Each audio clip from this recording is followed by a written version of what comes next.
You just happened to run into second sister, Elara, bringing her manipulative machalata of a boyfriend to kneel and beg Grandpa for his blessing. But right when they were hugging and crying their lungs out, and Grandpa, feeling his heart soften, was just about to agree, the family suddenly heard your inner voice. Oh, my silly second sister. He really hasn't let you transfer a single penny to him. He's just indirectly greedy for your wealth. Whenever he wants to buy something, he posts it on his social media stories and makes it visible only to you. Pitifully, this giant goofball is still completely kept in the dark. Every time she has to find all sorts of natural-sounding excuses to personally deliver the gifts to him. This second sister of mine is perfect in every way. It's just that when she was reincarnating, she forgot to put skill points into her IQ. You treat him like your pristine white moonlight, while he treats you like a backup ATM machine. Just waiting for the day this edgy Dragon King reclaims his throne. The very first sacrifice he'll offer to the heavens will be you. Second sister Elara's pupils experienced a 9.0 magnitude earthquake. This is impossible. What do you mean? Offer her as a sacrifice to the heavens. What do you mean? A backup ATM.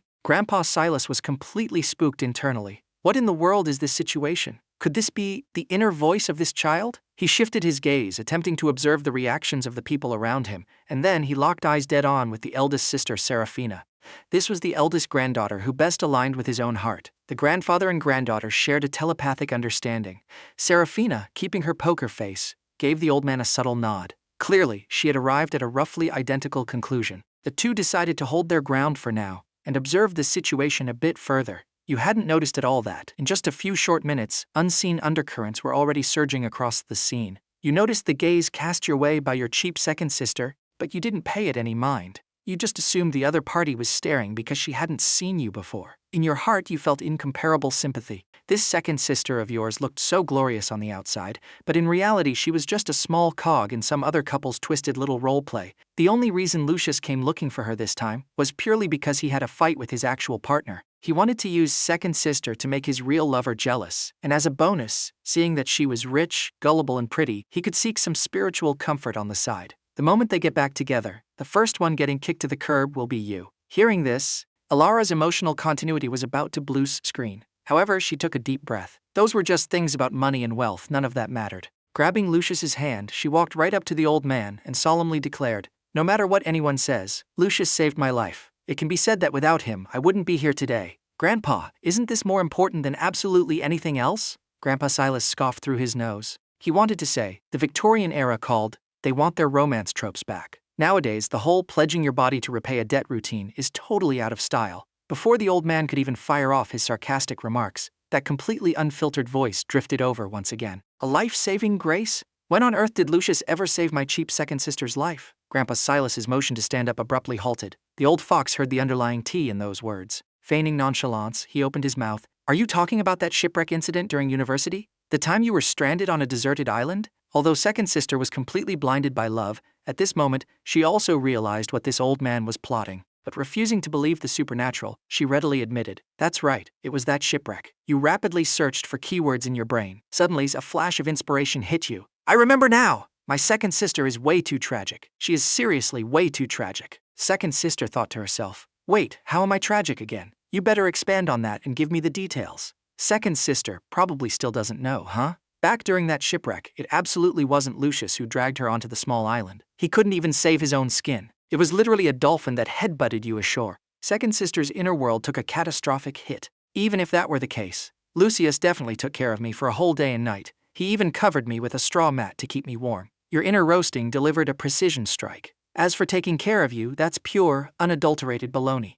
Wrapping you in a straw mat wasn't sending you warmth either. He was just purely terrified that if you kicked the bucket and started rotting and stinking, you'd spread some disease. That whole day and night was completely survived by second sister, relying on her own sheer willpower. It's just that when you woke up, Lucius happened to be strolling by. Seeing that you were clueless, he impersonated your savior. And to think, second sister actually bought it hook, line, and sinker. After being rescued, not only did she treat him like her pristine white moonlight, she tossed heaps and heaps of money at him. Honestly, if she really wanted to repay her savior, she should have donated to the Marine Conservation Society. The main hall plunged into a momentary dead silence. Although Lucius didn't know why the Seraphina family had suddenly shifted their attitude, silence was ultimately not a bad thing for him. "Elara, it's truly wonderful that your family doesn't oppose us being together. I just suddenly remembered, back when I fell into the sea, I think I caught a glimpse of a dolphin. Lucius, do you have any recollection of this?"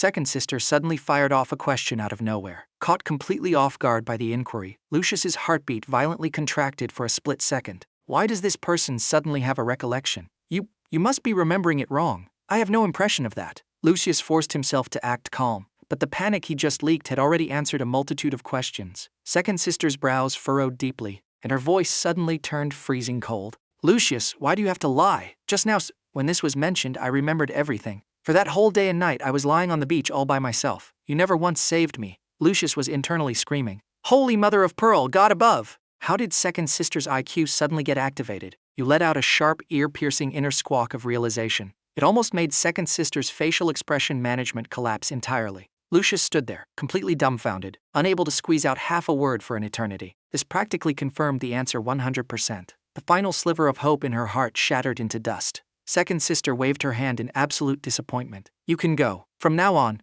the bridge is the bridge. The road is the road. We go our separate ways. Don't ever come looking for me again. Lucius's face flushed a deep, embarrassed red. He never ever expected his web of lies to be torn to shreds in such an incredibly abrupt manner. Bearing the deeply meaningful stares of the Seraphina family, his mental state genuinely crumbled this time. He scrambled away in a panicked frenzy. Looking at his retreating figure, second sister lowered her head. Second sister looks really sad. Please don't be sad. Hearing this comforting inner voice, second sister looked at you, feeling inexplicably touched. So this is the newly brought home little brother, huh? Even though he brutally stabbed her in the heart just moments ago. But, as the saying goes, even if you fail 99 times, you must crawl back up and try one more time, just to round it up to a nice even 100. Actually, let's just string him up and beat him half to death. Grandpa Silas squeezed his eyes shut tightly. Down, boy, do not rise up, you rebellious, smirking lips of mine! Second sister almost passed out from sheer exasperation. The old man let out a light cough. After all, she was his second granddaughter. If she really died from a rage-induced stroke, this old bag of bones would have to clean up the mess. Ahem, you must be Kaelen, right? Come over here. Suddenly being called out, you finally remembered you were actually here for a family reunion. You hurriedly jogged over. Yes, that's me. Hello, Grandpa. Hello. Grandpa gave a reserved, dignified nod. He, Silas, had dominated the business world for so many years. He had always been a man of ruthless action and few words. Who would have thought, in his old age, a grandson would suddenly pop out of nowhere? It made him completely clueless about how to interact. However, according to what he had Googled beforehand, first of all, on the financial front, he had to provide abundantly to prevent the boy from bowing down for a measly $5 in the future. Thinking this, Grandpa tapped his cane. He never liked beating around the bush, so he opted to cut straight to the chase. Firstly, welcome back to our family. Secondly, since you are back, then there are some rules you need to abide by. You felt like you weren't coming home, but rather returning to a suffocating classroom. Is Grandpa sure he's an entrepreneur and not a school principal? Or do all leaders speak in this exact tone? Oh no, when I enter society in the future, won't I end up falling asleep in boardrooms? So boring. Hearing this, Grandpa peeled his eyelids open, lazily sweeping a glance at you. Sitting bolt upright before him, he remained completely unfazed. His mouth continued reciting the family rules he had prepared. But what he didn't know was, once a person has too much idle time, they are capable of any ridiculous nonsense. Just like right now.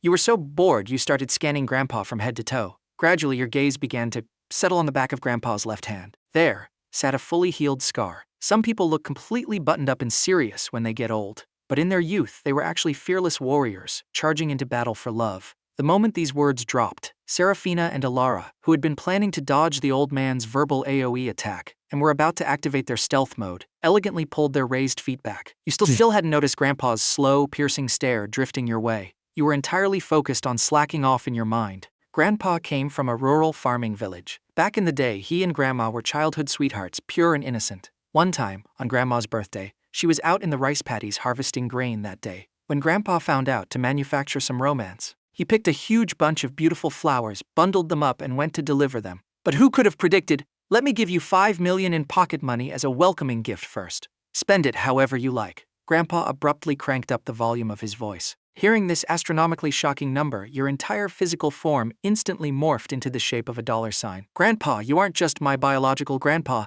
you are my literal god. On the surface, Grandpa remained as unmovable as a mountain. In reality, he was sweating bullets, practically drenched. It was a close shave. This little punk was a hair's breadth away from spilling the beans. Not far away, second sister and eldest sister, seeing this unfold, felt an agonizing, heartbreaking disappointment. Where's the rest of the story? Keep talking, you little cliffhanger. Isn't it just a measly $5 million? He acted as if they couldn't afford to pay him to finish the story. To think his heart actually rippled for such a paltry sum of money, it was simply unacceptable. They absolutely had to take you out to see the real world. Having successfully used 5 million to assassinate your inner voice in its cradle, Grandpa decided to find something for this kid to do, to prevent him from having too much free time and digging up his ancient gossip. To be honest, Grandpa was genuinely baffled. Where on earth did you get your intelligence from? To even know about such dusty ancient history like sesame seeds and rotten millet. This mouth of yours really made him simultaneously love and hate it. Setting this matter aside for the moment, based on the contents searched up on Google, Grandpa had already compiled an early childhood education guide in advance. He had it jotted down in his little notebook. According to Rule 2 of the manual, once the money is in place, you must take the person out to meet all kinds of high-quality women. It's best to look at every type of radish and cabbage available, to prevent him from being snatched up in the future by some random, crazy spiritual little sister who pops out of God knows which dark corner. Today happened to present the perfect opportunity. Grandpa rested his gaze on his most worry-free eldest granddaughter. He spoke up. "You're heading back to the company this afternoon, right? Take your brother along with you. Originally planning to take you out to see the world anyway." Eldest sister Seraphina naturally had no objections. She looked at you. "Do you want to stay here, or go to the company with me? Haven't you guys already fried, stir-fried, boiled, and roasted me, and scheduled my existence with absolute clarity? But whatever, I don't give a hoot. For the sake of the 5 million, I am but a humble brick. Move me wherever I'm needed. Here comes the airplane. Zoom!" You nodded obediently. "Okay, eldest sister." Seraphina couldn't help but shoot you several extra glances. Does this kid seriously not have a split personality? Third sister Lyra had to stay behind to face the old man's interrogation, destined to be unable to tag along. Right before stepping out the door, Seraphina casually feigned a nonchalant inquiry. "Earlier, I saw you staring intensely at Grandpa's hand. Is there a problem?" You blinked your massive, innocent eyes. "Nope, I just saw a scar on Grandpa's hand and got a little curious. Speaking of which, where did I leave off earlier? Oh, right. Grandpa originally wanted to give her flowers. He was holding up the flowers, giving Grandma a super romantic confession. But who could have expected, right when the two were preparing for a romantic embrace, Grandpa accidentally stepped on a giant pile of chicken poop. His foot slipped, and he rolled all the way down the small hill straight into the cowshed. Not only did he eat dirt in the most spectacular fashion, his hand also got sliced open. Second sister swore she had utilized prehistoric cosmic strength, but she truly, absolutely could not hold it in. Caught completely off guard by his eldest granddaughter's betrayal, the old man's wrinkled face swelled to the color of a ripe tomato. His eyes shot out razor-sharp death glares. In his heart, he fiercely added a massive black mark next to these two bratty girls' names. Just wait and face the elderly's wrathful revenge. As for you, what evil intentions could a 14-year-old child possibly harbor? You were merely thinking it in your head. The truly sinister ones were your eldest sister and third sister. Achoo! Seraphina let out a sneeze. She was driving the ultimate melon-eating gossip king beside her toward the company. You felt that if you remained too silent, the atmosphere would feel stiff as a board. So you opened your mouth and curiously inquired, "Seraphina, what is your company like?" Hearing this, Seraphina acted nonchalant. "It's just so-so. The scale isn't that big and the revenue is just decent. Anyway, if you look for a partner in the future, at the very least, just use my company's scale as the baseline requirement. The conditions aren't too demanding." The car arrived at the base of the corporate building, and you tilted your head back 180 degrees. Your neck was about to snap, and you still couldn't see the roof. Redefining scale isn't that big. Revenue is just decent. So Seraphina actually hopes I stay single and die alone. This truly caught me off guard. Seraphina walked over just in time to hear this exact line. She raised an eyebrow, reaching out to pat you on the head. "What are you staring at? Hurry up and get inside." The entire top floor was the CEO's exclusive office domain. Seraphina walked to her desk and sat down. "I still have a video conference to attend. You go play on the side for a bit. When I'm done, I'll take you for a tour around the company." "Okay." You listened carefully and intently for a moment. Discovering you had zero interest in it, you shifted your attention back to Seraphina's incredibly gorgeous side profile while she was working seriously. Eldest sister is so unbelievably pretty. Hearing the declarations of a swooning fanboy beside her, Seraphina couldn't help but curl her lips. It wasn't that she hadn't heard praise from others before. Or rather, from childhood to adulthood, the amount of praise she received could make her ears grow calluses. But who knows how much sincerity was actually in those words. You were different. You were truly, genuinely thinking it in your heart. But before she could enjoy her happiness for even a few minutes, your deeply distressed voice echoed over, incomparably heavy. It's such a pity that a perfectly fine beauty still has no idea that the secretary she trusts the absolute most has long been playing corporate footsie with the rival company. She's about to be framed and sent to the clink to make license plates, and under the charge of financial crimes, no less. The other party used several long years to covertly cook the company's books, making fake accounts. What on earth should I do? How can I subtly and flawlessly alert Seraphina? I haven't participated in a single one of the company's projects. If I just randomly bring it up, wouldn't it be way too suspicious? But if I don't do something soon, my eldest sister is really going to end up stepping on a prison sewing machine. Seraphina was shell-shocked. What? Her iced Americano was slammed heavily onto the desk. You looked up in bewilderment. The Minister of Finance, who had just walked in to give a report, jumped out of his skin. He stammered out, Is there a problem? Seraphina's gaze blazed like a torch. I just remembered that I haven't audited the accounts in a very long time. Prepare yourself. Send me a copy of all the financial ledgers from the past few years. The Minister of Finance had no idea what had just transpired, but he absolutely didn't dare to utter a word of complaint. He honestly and obediently went to make the arrangements. You blinked. Why did Seraphina suddenly think of auditing the accounts? Did this finance director, seeing me here, say something that caught Seraphina's attention? The ledgers from the past several years were massive. Organizing all the various cash flows would take until tomorrow at the earliest. Taking advantage of this window, Seraphina stood up and waved you over. Let's go. I'll take you for a stroll around the company and conveniently parade in front of my 3 secretaries to see exactly who the hell is trying to screw me over. Okie dokie. Hearing that you were going out, you perked right up and quickly followed. However, right as the two of you reached the elevator doors preparing to go down, you bumped head-on into someone. The other party was wearing a well-tailored blue suit. His eyes rapidly toggled back and forth between sharp intellect and clear, unadulterated stupidity. He had that specific vibe of a university student who had just stepped into society but hadn't fully stepped in, pretending to be a grown-up. Assistant Thorne was coming over to deliver documents. He hadn't expected to bump into the boss heading out. He hurriedly stood up straight. Hello, CEO Chen. Seraphina nodded.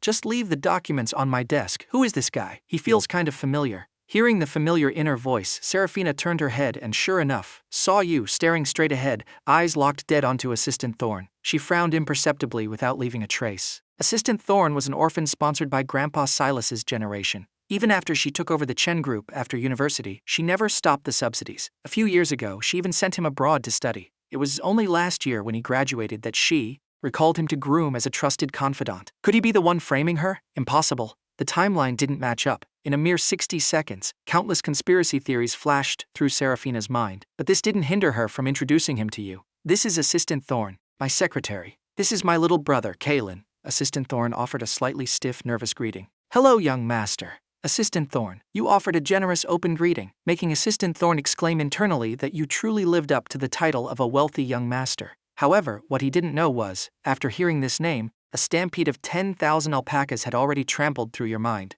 Assistant Thorne, that elite professional from a few years in the future. Even after my eldest sister got out of prison, he remained fiercely loyal. That little bro who was willing to spill his blood and sweat bullets to seek revenge right alongside her. Why does he look like a scruffy, unkempt puppy right now? What caused this drastic transformation? Did you go to Korea for plastic surgery? Seraphina listened to these words in a daze. Although she hadn't experienced going to prison, it was entirely imaginable that if the situation her brother described truly came to pass, her circumstances after getting out would be unimaginably difficult. And even under those conditions, Assistant Thorne was still willing to help her? But it's a shame Assistant Thorne had a bad ending. Seraphina caught a chronic illness in prison. She passed away from sickness right in the middle of her revenge. Assistant Thorne was all alone in the world anyway. After going through countless twists and turns, he ultimately chose to just slam the gas pedal to the floor, cleanly and decisively sending the main culprits straight to heaven, taking them down with him. Looking at the slightly goofy, youthful smile on Assistant Thorne's face, Seraphina's gaze unconsciously softened. Their Chen family would absolutely never mistreat anyone who knew how to repay kindness with gratitude. Oh my God! A thunderous rumble echoed through the air.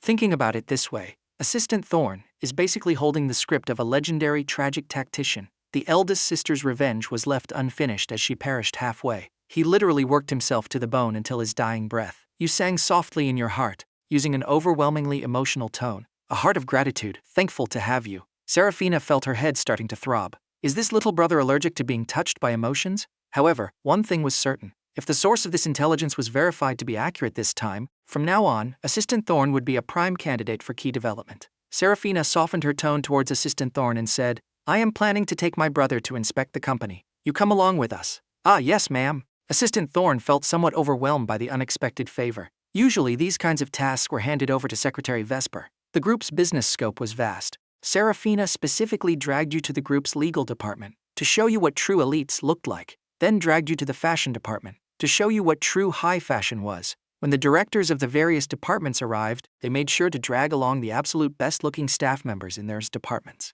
After going around in circles, you felt like you weren't here for a tour, but rather here to select a royal harem. The afternoon's itinerary finally drew to a close. Right as you opened the office door, A woman with an exceptionally harmless face turned around. Upon seeing Seraphina, she immediately flashed a gentle, warm smile. Grabbing a folder from the sofa next to her, she smiled and said, CEO Chen, you're back. I have already drafted the bidding proposal for the Golden Bay project. We are just waiting for your final signature. Then we can begin the subsequent allocation of bidding funds. Seraphina took the document, just about to sign it. Thank you for your hard work. No! Eldest sister, that bidding document is poisoned. You casually swept a glance over there, before suddenly screaming at the top of your lungs in your mind. You had just thrown up a dramatic stop right there hand gesture, preparing to halt Seraphina's dangerous action, when you saw her move even faster than you. With a loud smack, she chucked the project bidding document straight out the window, and then swiftly ran to wash her hands. This series of actions directly flabbergasted everyone present. You silently retracted your dramatic hand gesture. Emerging from the restroom, Seraphina calmly pulled a tissue to dry her hands.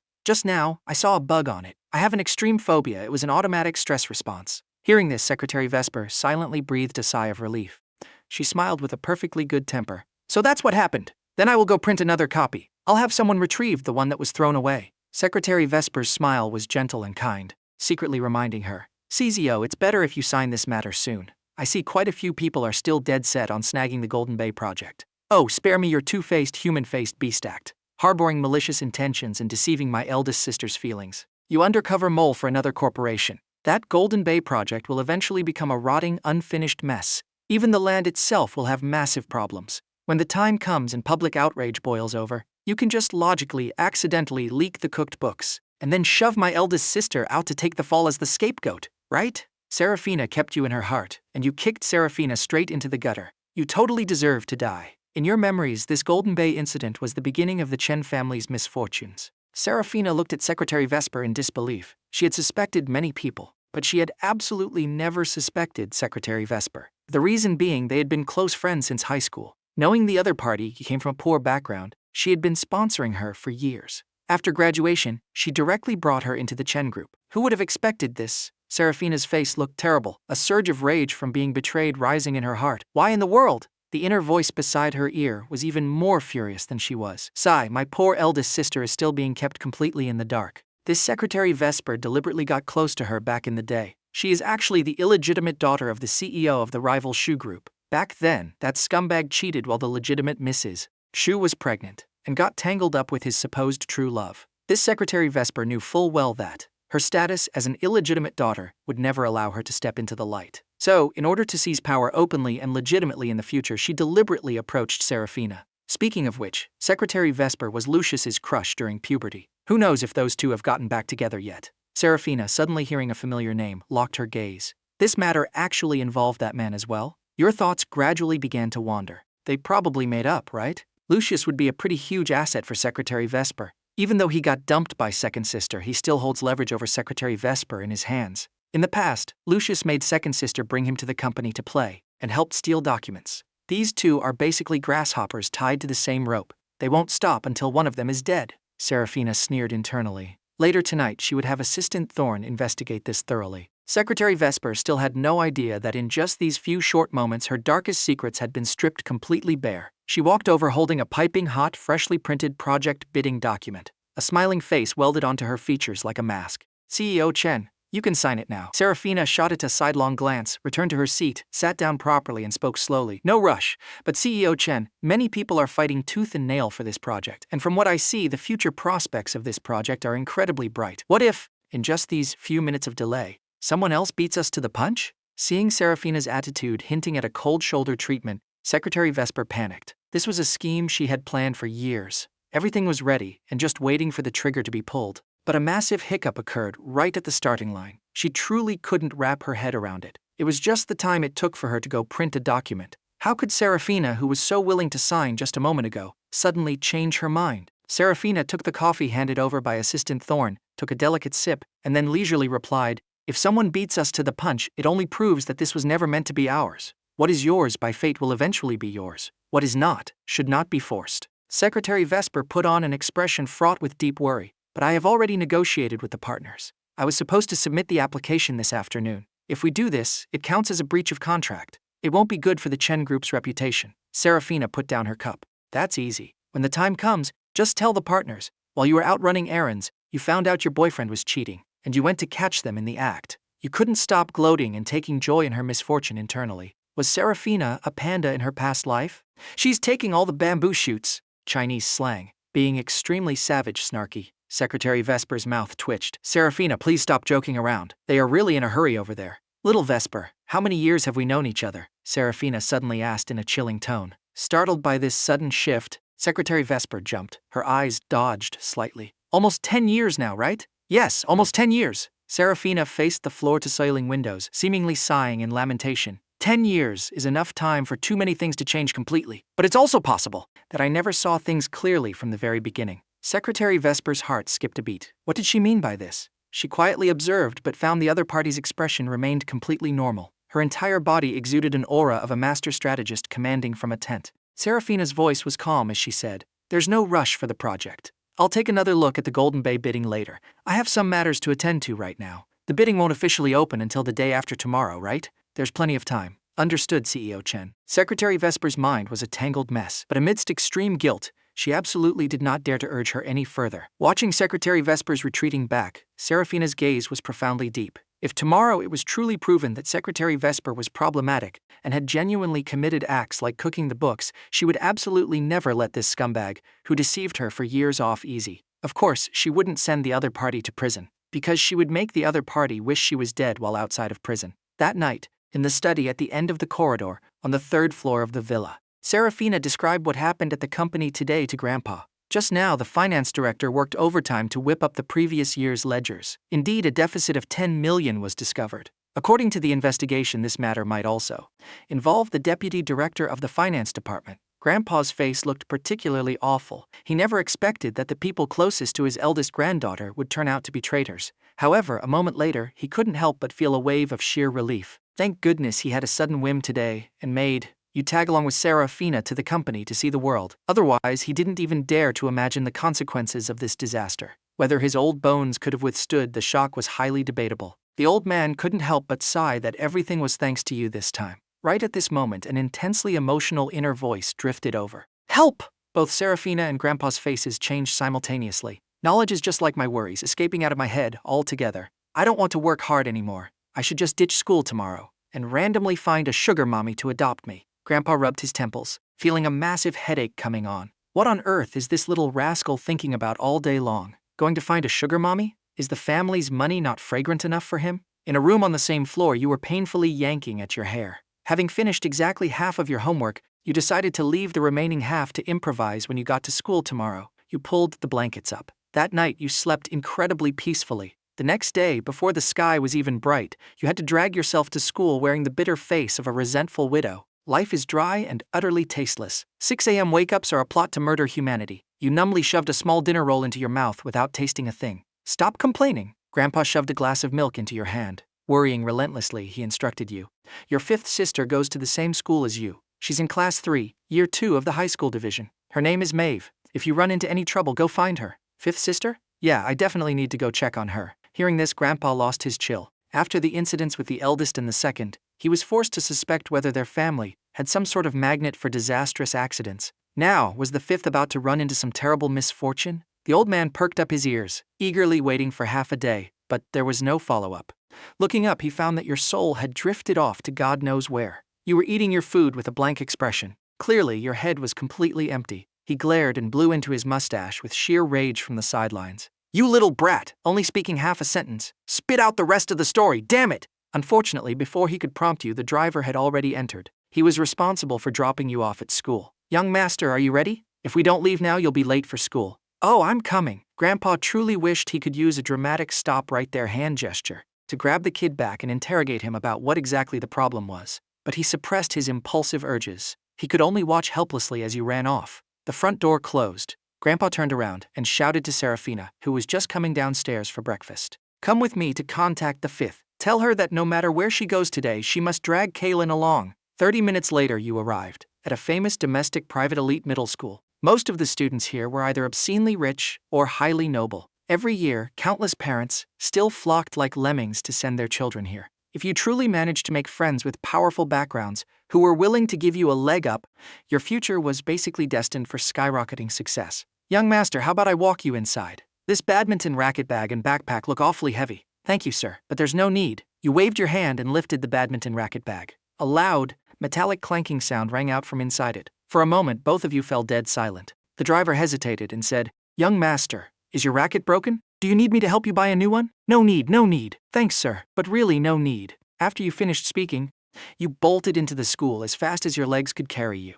Upon arriving at the bottom of the stairs, you unzipped the badminton racket bag. That was a close call. Almost got caught that the thing inside isn't actually a racket, but a solid steel rebar. Based on your experience, the moment you were kicked out of the Lin family, those people who used to suck up to you would pretty much redirect their spearheads straight at you. And if things went as expected, it was all instigated by Alden. Plus, you extorted a hefty sum from him yesterday, so his retaliation would undoubtedly blow even harder this time. Thinking about the filthy abusive language that had once been scribbled on your desk, and the time you were almost thrown into a burlap sack and beaten, a whole series of events, your eyes gradually filled with excitement. Awaken, my glorious hunting moment. Returning to the class you belonged to, your original seat in the front row of the classroom had unsurprisingly been occupied by another male student. You weren't angry. You walked straight toward the window seat in the very back row, next to the trash can. You found your desk. The word trash, scrawled across it in blood-red paint, was exceptionally glaring, but to your surprise, at your desk, there was actually a girl sitting there.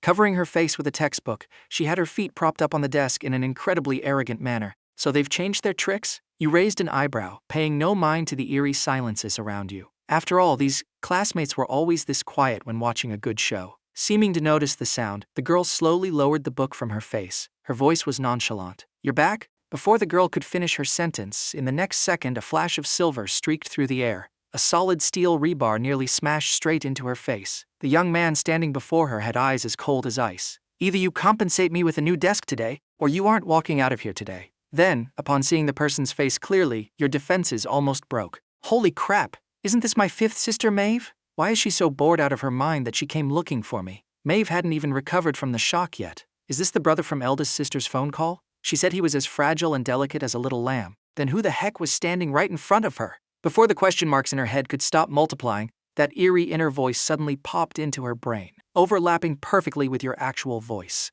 Maeve had an epiphany. Could it be that she was the legendary woman chosen by the light? Acceptable. She could accept this. Maeve tried her best to strike her absolute coolest pose, deliberately lowering her voice. "Little brother, first time meeting. Aren't you going to say something to me?" You opened your mouth, just about to speak, when the sound of desks and chairs being knocked over came from the side. "Holy jumping jelly beans. Boss Maeve, your brother's path in life is way too freaking hardcore." The high school operated on a boarding system. Maeve was originally sleeping soundly in her dorm today, when she suddenly received a call from her eldest sister, demanding that she go meet this brother she had never laid eyes on, and threatening that if she didn't do it, her credit cards would be frozen. Thus, Maeve was forced to bow her head to the evils of capitalism. She had originally planned to just casually deal with it and get it over with.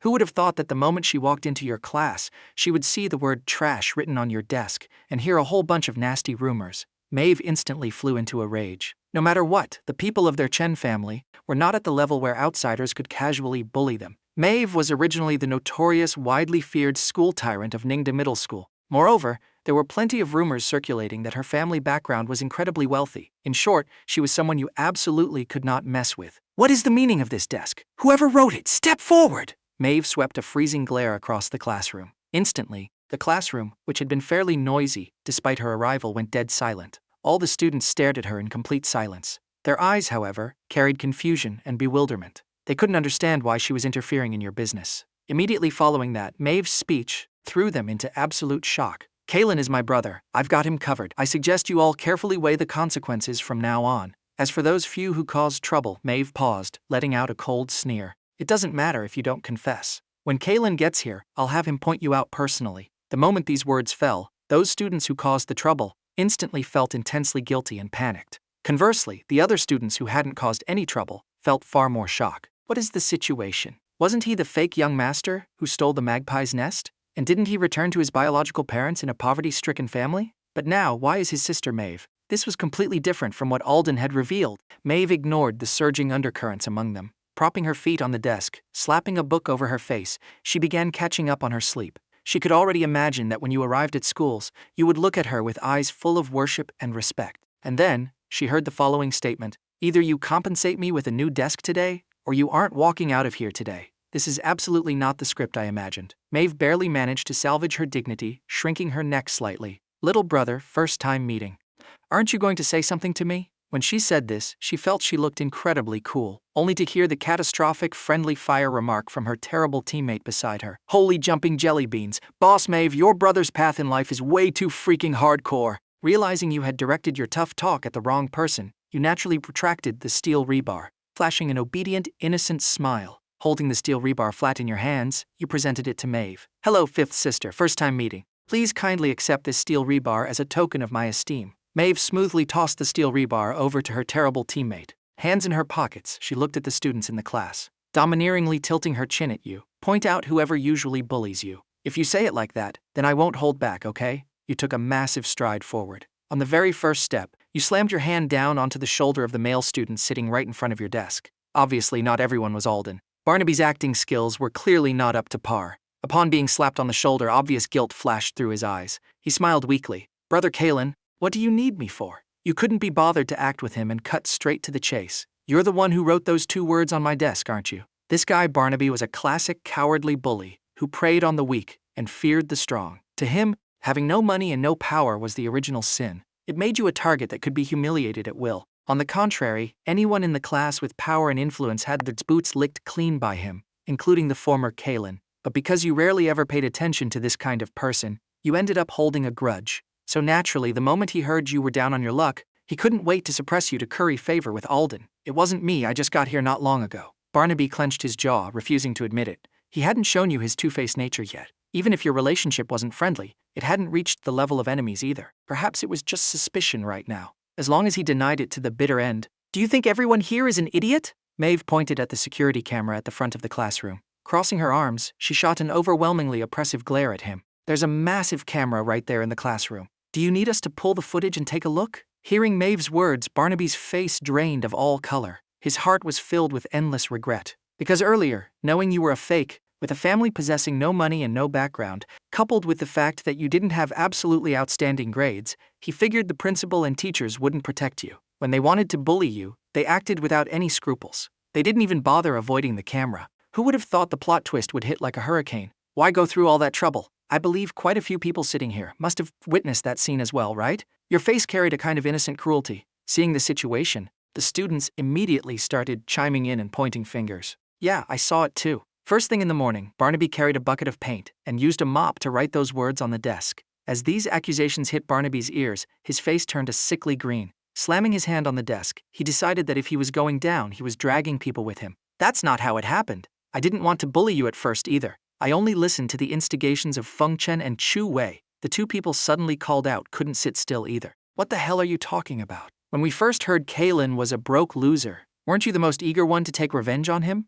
We've known each other for so many years. I had no idea about this. I didn't do anything. They were the ones who proposed the plan. I was even planning to tip you off when you arrived. What kind of absolute garbage are you spouting? You didn't even need to do anything. The 3 people in front of you were already biting at each other like rabid dogs. The homeroom teacher stood at the door, witnessing this entire scene. Unable to advance or retreat, he silently shrank his own existence into the background. The 3 of them, with red, furious eyes, had already tangled into a physical brawl. Maeve watched this scene with icy detachment. Then she turned her gaze to you, whose face remained an ocean of calm. Did this brother suffer too massive a blow? Does he have some sort of psychological trauma now? Remembering Seraphina's order that she had to drag this leg-clinging accessory around with her all day, Maeve figured she definitely wasn't getting any studying done today either. She might as well just scoop the person up and leave. She walked over to the homeroom teacher first, paying zero attention to the 3 idiots brawling into a knot. Hands in her pockets, she spoke casually. When they are done fighting, please pass on a message for me. The Chen group will remember this grudge. It's best if they let this reach their parents' ears. I believe their parents' generation will naturally know what decision to make. Maeve pulled out her phone and sent a quick, simple message to Seraphina explaining the current situation, and continued speaking to the homeroom teacher. As for the rest, write a sick leave slip for Kaelen. I'm taking him away today. Yes, of course. The homeroom teacher naturally didn't dare to voice any objections. You tugged at Maeve's sleeve and asked, "Fifth sister. So, do I pack my bags and go home now?" Hearing the words fifth sister, Maeve, who had always resided at the absolute bottom of the food chain at home, was so moved she almost cried. On the surface, however, she remained extremely reserved. Eldest sister told me to keep you with me today. Call me that one more time. Seeing as she had just helped you out, you feigned confusion, tilting your head. Call you what, fifth sister? Nothing. The leave is approved. Let's go. Maeve handed the written leave slip to the teacher. Taking long strides, she walked briskly in the lead. You followed behind. A day off, the greatest gift a student could ever receive. All hail fifth sister. Listening to the cheers echoing behind her, on Maeve's usually stoic, emotionless face, the corners of her mouth were desperately trying to turn upwards. That's exactly right, keep thinking that way. Leaving the junior high division, Maeve's childhood friend was enthusiastically educating you on Maeve's glorious exploits. Speaking of which, the genetics in your Chen family are truly logic-defying. Your fifth sister sleeps through class every single day, never does her homework, fools around outside all day, and still stays up late playing video games at night. But when she crams at the last minute for 3 days before exams, she actually ranks in the top 3 of the entire grade. It simply makes people green with envy. You followed behind, continuously nodding in small movements to show your agreement. Maeve walked at the very front but was forced to receive the hyperactive, wildly chaotic inner voice. Fake news. Where is Maeve staying up late playing video games? She's wearing headphones and secretly listening to online crash courses. Sleeping in the mornings is purely to confuse you all into thinking she's catching up on sleep. As for not doing homework in the corners you can't see, she burns through practice exams like she's playing Candy Crush. Those 3 days before exams are just when she can finally study openly and legitimately. Arrogance is just her camouflage. Intense, secret overachieving is her ultimate finishing move. Clementine, seeing you listening so earnestly, put even more effort into telling the story, speaking with a torrential flow of words. It's not just her grades, she's also insanely good at sports. Not only does she score full marks every time, her stamina is also absolutely mind-boggling. Clementine couldn't help but reveal a look of deep admiration. The school organized a group trip to climb a mountain once. For Mount Tai, most of us were pretty much done by the time we reached the ticket booth. She actually climbed all the way to the summit. It was like a divine entity had descended upon us. The day after she got back, she came to school as usual. So impressive, then you definitely haven't seen fifth sister. Squealing and whining like a dying seal after running non-stop for a whole day. Her entire body was built like jelly, the only thing that remained hard was her mouth. Not only that,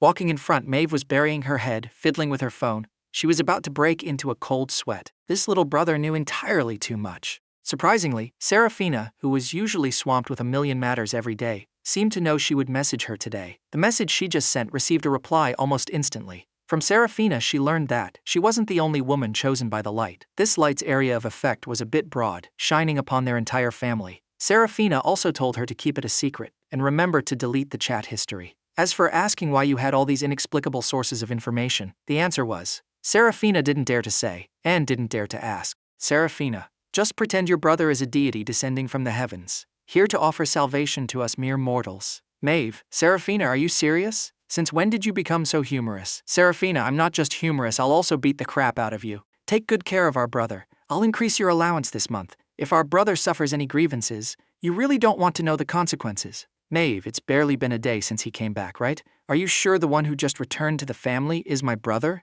and not me? She felt that Seraphina was just an isolated case. She screenshotted the messages and sent them to Grandpa, wanting to file a complaint about Seraphina's attitude. After reading it, Grandpa told her, your eldest sister spoke very well. Remember to be gentle with your brother. Don't establish a terrible image. Otherwise, Maeve read 2 lines and expressionlessly closed WeChat. Even if she, Maeve, was bribed, received countless sweet words, or had to jump from right here, there was absolutely no way she would ever turn into the same state as Seraphina and the old man. Right at this moment, a whistle sounded from not far away. Well, if it isn't Boss Maeve, I wonder if you're ready for tonight's race? Although the words used honorifics, they couldn't conceal the deeply mocking undertone. Hearing this voice, both Maeve and Clementine's faces turned cold simultaneously. Leading the pack was a girl with dyed blonde hair. From the tips of her hair to the tips of her toes, she practically had the words rebellious and untamed written all over her. Maeve, haven't seen you in a few days. Why have you gone soft? Did you go home to nurse a baby? Who are you calling a nursing baby? Maeve was so angry she was just about to curse her out when she heard the voice of the Grand Yin-Yang Master behind her.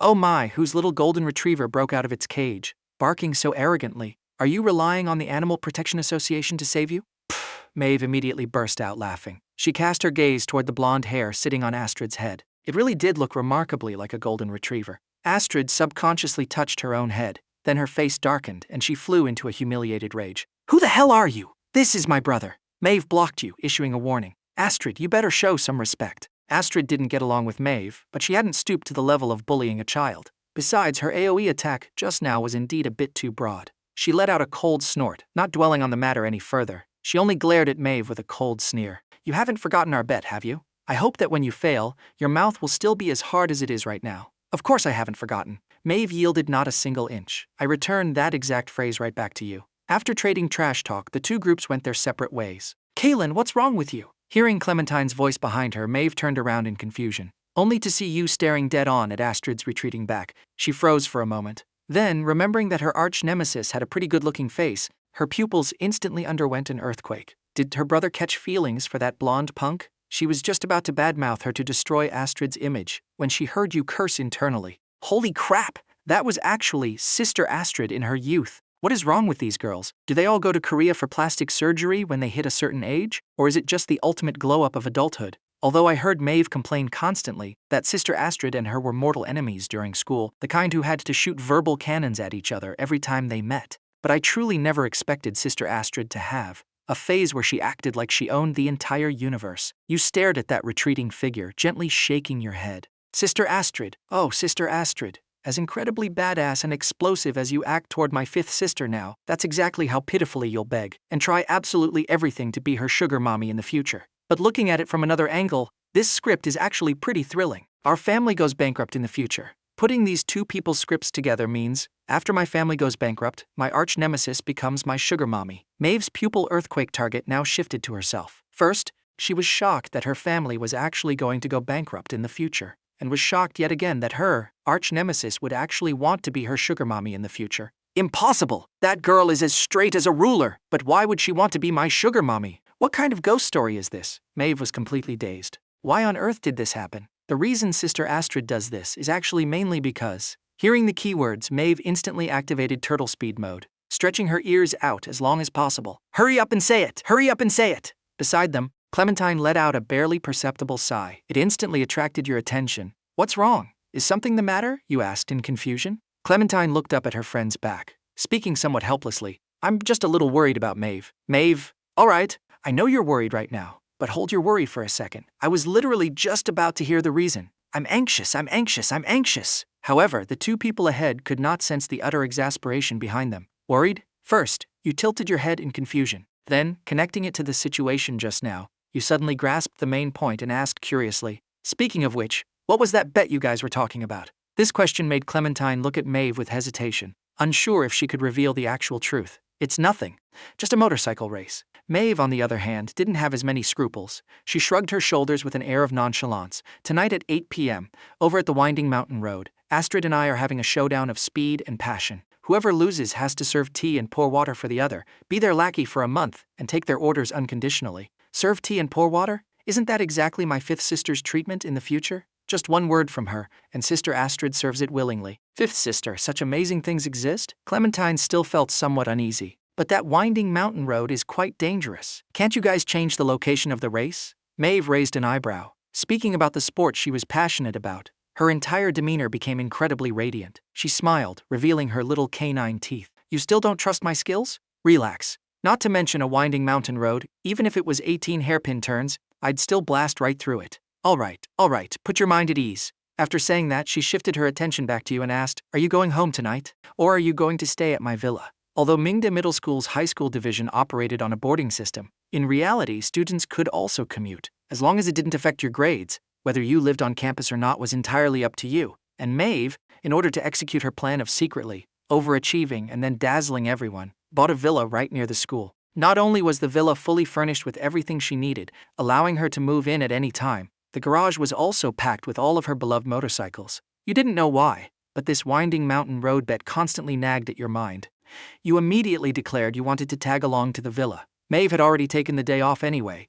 Hearing this, she had no objections and led you away, but the moment she opened the door, she regretted it, because she had forgotten. You admired a wall entirely covered in sticky notes with key English vocabulary words, smiling with the profound look of someone who had seen through it all. Fifth sister, you truly are someone who loves studying. This is what you call overt overachieving is easy to spot, but covert studying is impossible to defend against. So you must be careful of anyone who loudly proclaims in front of you that they are going to slack off, because they are very likely brainwashing you, and then secretly working their butts off in places nobody can see. If you take them seriously, you lose. Maeve's brain was filled with all the threats and bribes Seraphina and the old man had given her about establishing a beautiful, positive image. She nodded, fighting back tears. Yes, you must also learn from my spirit of striving for greatness. At this moment you had your hands clasped behind your back, strolling leisurely toward the calendar. This specific posture was commonly seen on elderly men in Beijing parks in the morning, carrying bird cages while dodging corners. It gave Maeve an overwhelming urge to hand you a walking cane.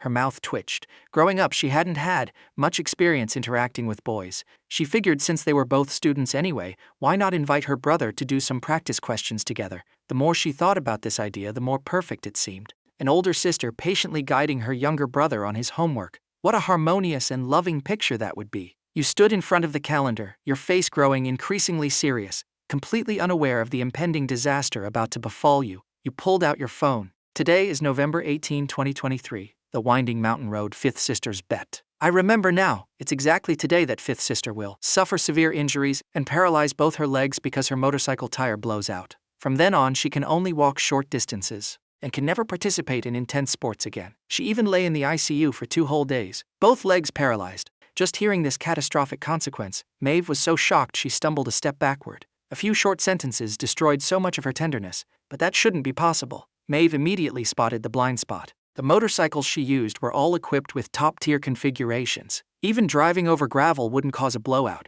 unless someone threw nails on the road. But even that shouldn't happen. If someone really did that, she wouldn't be the only one getting into an accident. Furthermore, she inspected the motorcycle parts before every single departure. It was impossible for there to be an issue. A miniature detonator was planted inside the tires of Fifth Sister's motorcycle. Maeve's pupils constricted violently. No one knew better than her the terrifying consequences of a tire detonating while a motorcycle was traveling at high speeds. She couldn't help but dive into conspiracy theories. Could it be that bastard Astrid? But that didn't make sense. That girl wasn't nearly that sinister. You were oblivious to the fact that the person behind you was going through an emotional roller coaster because of your thoughts. Speaking of which old geezer planted it again? I can't quite remember. You rubbed your fingertips together. Your brain's CPU was working so hard it was about to overheat. I think it was some second-generation rich kid whose family was about to go bankrupt. Kind of a shady friend of Sister Astrid's. In order to save his own family, he secretly opened a gambling ring behind Maeve and Astrid's backs and invited other rich kids to place bets. Acting as the bookie himself,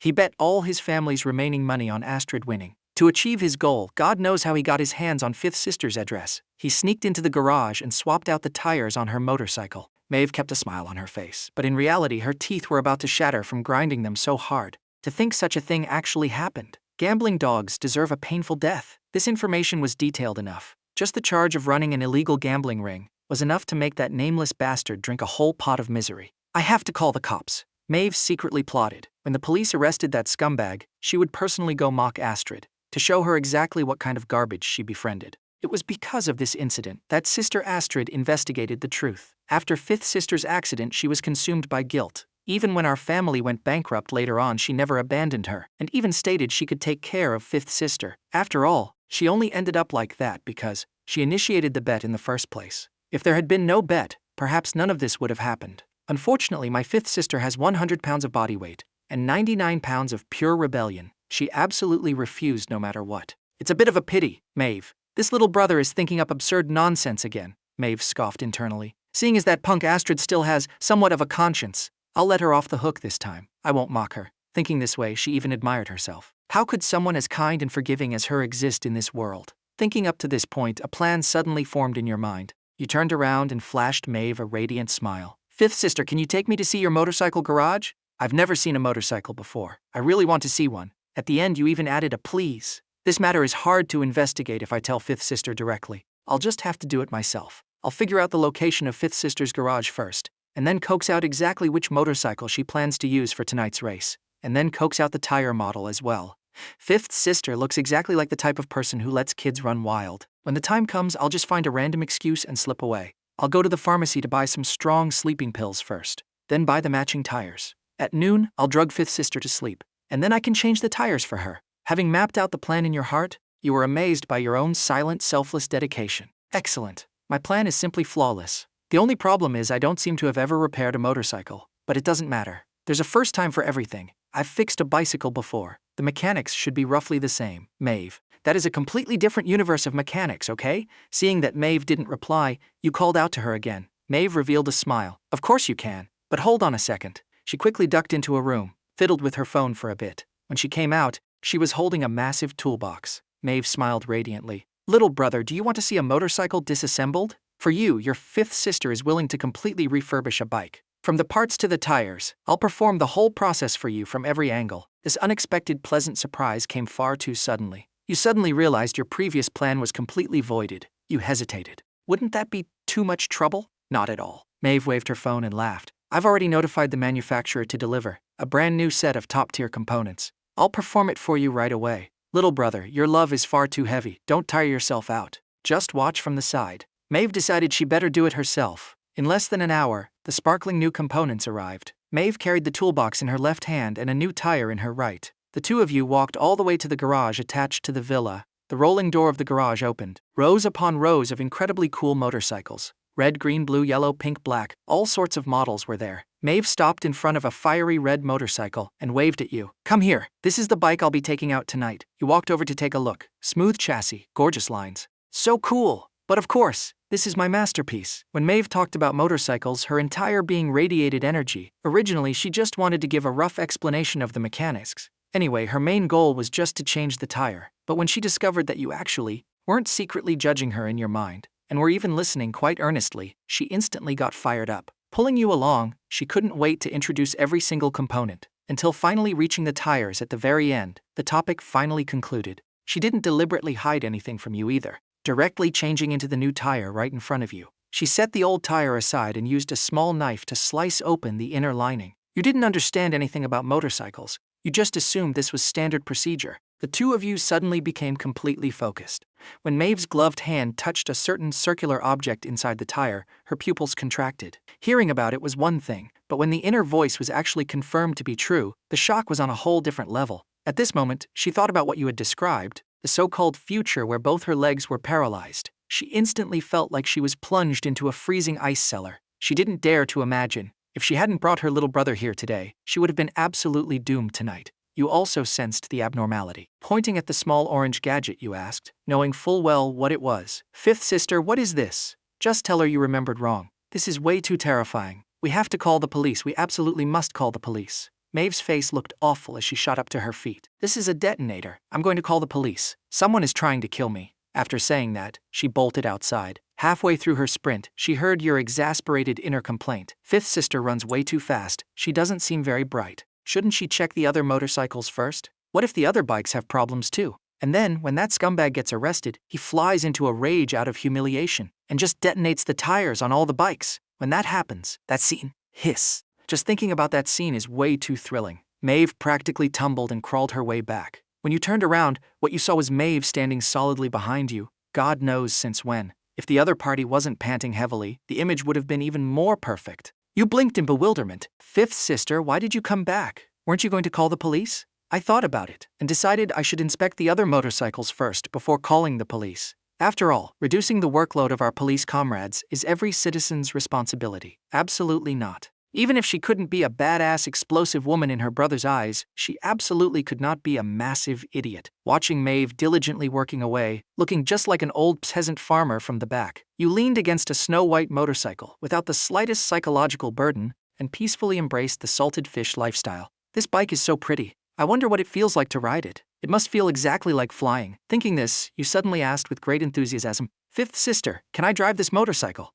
Maeve had long noticed you leaning against her white motorcycle. Hearing this, she said, You can, but you are too young right now. Wait until you grow up a bit, then I'll teach you how to ride. With your mental age added up being older than Maeve, you felt the need to emphasize, I think I can. I'm already 14 years old. Maeve spoke a brutal truth. But your legs are short. I'm afraid you won't be able to grip the bike properly. Right after she said it, she realized she messed up. Sis, we are only siblings. You crossed the line. Maeve was just about to comfort her brother when she heard him abruptly change the subject. Speaking of which, your smile suddenly grew dazzlingly bright. Fifth sister, according to the bet between you and Astrid, it should be that whoever crosses the finish line first tonight gets to give orders to the other, right? It doesn't matter. It's just height, right? I don't care at all. I never hold grudges, because I don't let them last overnight. Hearing this inner voice, Maeve felt like something wasn't quite right. But out of absolute trust in you, she didn't overthink it. She just assumed you might throw a little tantrum later and deliberately act out.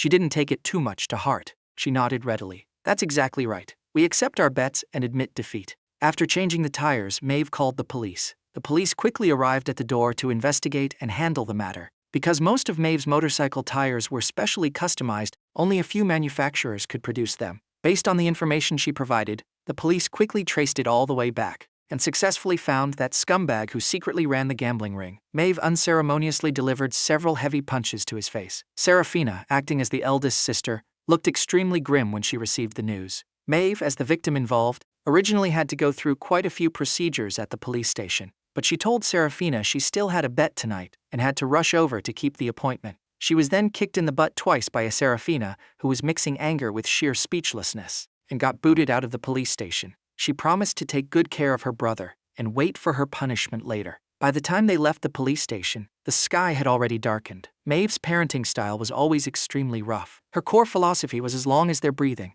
After casually feeding you a KFC meal, Maeve rode her beloved little motorcycle and sped all the way to the winding mountain road like lightning. Before leaving, she didn't forget to invite a babysitter over. For this, she specially cleaned the entire house and hid away everything that shouldn't be there. "Then I'll leave him in your hands." Maeve trustingly patted her best friend's shoulder, then turned her head and said to you, "Little brother, this is the all-capable mom of our dorm. If you have anything on your mind, you can confide in her." Sure enough, every girl's dorms has someone who acts as the designated mom. Having resolved the issue, Maeve left feeling incredibly smug. Once she was far away, Briar closed the door, rolling her eyes. "She says it so lightly. I haven't really interacted with boys either." However, after spending the morning together, Briar felt you were actually a very well-behaved kid. There shouldn't be any major issues. Briar patted the $300 stuffed into her pocket. She turned back to you and flashed a smile.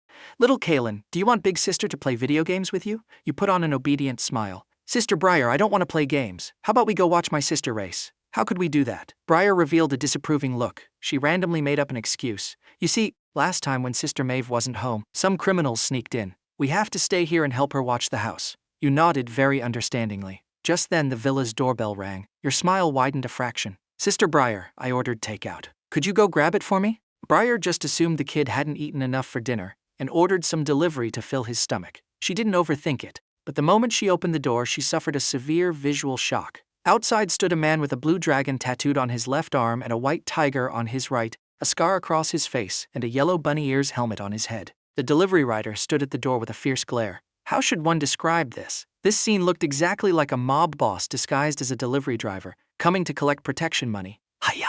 Briar backed up 2 steps in alarm. She struck a defensive pose with intense momentum. Only her lips were trembling a bit. I advise you to stay calm. Robbery is a crime these days. I'll call the cops. Don't come any closer." Seeing this, the intimidating rider's expression didn't change. He stepped forward and asked in a booming, deep voice, "Hello, are you the customer who placed the order?" He flees. I pursue. "The god of wealth cannot escape even with wings? Your delivery has arrived. Please sign for it." Briar was absolutely stunned. Her thoughts went from, "This guy is actually a delivery rider?" to "What kind of explosive screen name is that?" to finally accepting it with a blank face. She reached out her hand. "Okay, just give it to me." Hearing this, the rider pulled out his phone. Revealing a set of pearly white teeth, instead of answering, he asked, "Excuse me, are you Ms. Briar?" Briar froze, completely confused. "I am. Mr. Ryder, your brother from another mother, Kaelen, just purchased our newly launched Lonely Elderly Companionship Service. The companion is you. Also, he drove my motorcycle away. So for the next 2 hours, please take care of me." Briar was utterly flabbergasted.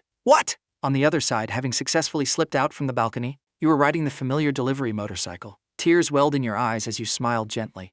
"Goodbye, Sister Briar. Don't worry. The companion I picked for you is actually the master who trained me back when I delivered food. Even though he looks vicious, he's actually a man with an incredibly delicate heart. You two will definitely get along splendidly." On the other side, at the winding mountain road, 1 red and 1 yellow motorcycle were racing neck and neck on the twisting mountain path. Their speed and skills were evenly matched. Behind them, quite a few cars had already been left far behind, eating their exhaust. With a massive, high-difficulty drift around a corner, the red motorcycle narrowly overtook the black one by a hair's breadth. The rider of the red motorcycle looked back arrogantly, raised 2 fingers to her forehead, and gave a mocking farewell salute. "Give up, little golden retriever. You can't beat me. For the next month, just be a good girl and serve this lady tea and water." Astrid chuckled coldly. "Maeve, wait until you actually beat me before you spout such arrogant nonsense. Keep your sleep-talking to yourself." Maeve opened her mouth, just about to retort, when a familiar sound suddenly hit her ears. Bending over so low at this speed, all flash, no substance. Hearing the sound of wind breaking behind them, the two turned their heads simultaneously. A yellow motorcycle with Meituan delivery written on it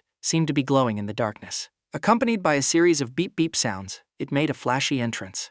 Riding the delivery motorcycle, under the completely shocked gazes of the 2 racers, it overtook both of them and executed a flawless, perfect drift on the corner ahead. using pure skill to flex on both of their faces, and gifting them a sentence carried by the wind. Hey, not bad. I'll wait for you at the summit. The face beneath Astrid's helmet was about to crack in half. She stuttered as she spoke. Holy, Maeve, isn't that your brother? How is he so freaking badass? He didn't even slow down for the drift. Maeve was even more shocked than she was. How the hell should I know? Shouldn't that brat be with Briar right now? The distance grew wider and wider. Gradually, they couldn't even see the yellow motorcycle's taillights anymore. By the time the two sped all the way up and reached the finish line, all they saw was the back of a master looking down on them with disdain. Little brother, when did you learn extreme drifting? Who taught you?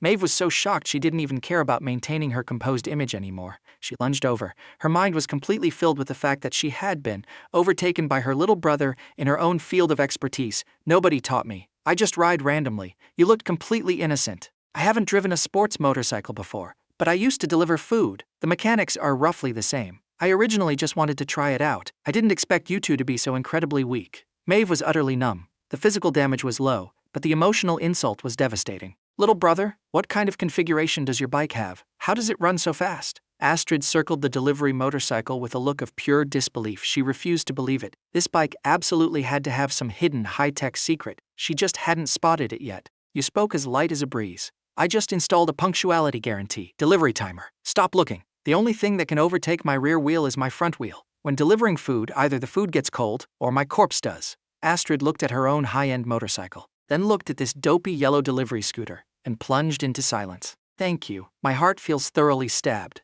You didn't give the two much time to question their existence. Smiling brightly, you opened the voice recorder on your phone. Inside was the conversation between you and Fifth Sister. Fifth Sister, according to the bet between you and Astrid, it should be that whoever crosses the finish line first tonight gets to give orders to the other, right? That's exactly right. We accept our bets and admit defeat. Because they were overly confident in themselves, Astrid and Fifth Sister had absolutely never considered the possibility of a third person winning. These two who had roamed the streets for so many years, who were known to everyone at Ningde Middle School, whom no one dared to provoke, finally got their karmic retribution today. Boss, Maeve, you're finally back! Seeing Maeve walk through the front door, Briar almost burst into tears on the spot. That delivery guy earlier apparently received some message, said the employer was back. He had to go get his bike, and left through the side door. You have no idea in just these short 2 hours, the inhuman treatment I endured. I was forced to complete 3 entire test papers. Her whole soul was ready to vomit. Your little brother truly screwed me over big time. The rest of the words never made it out of her mouth. Briar's complaints abruptly stopped after seeing the situation at the door clearly.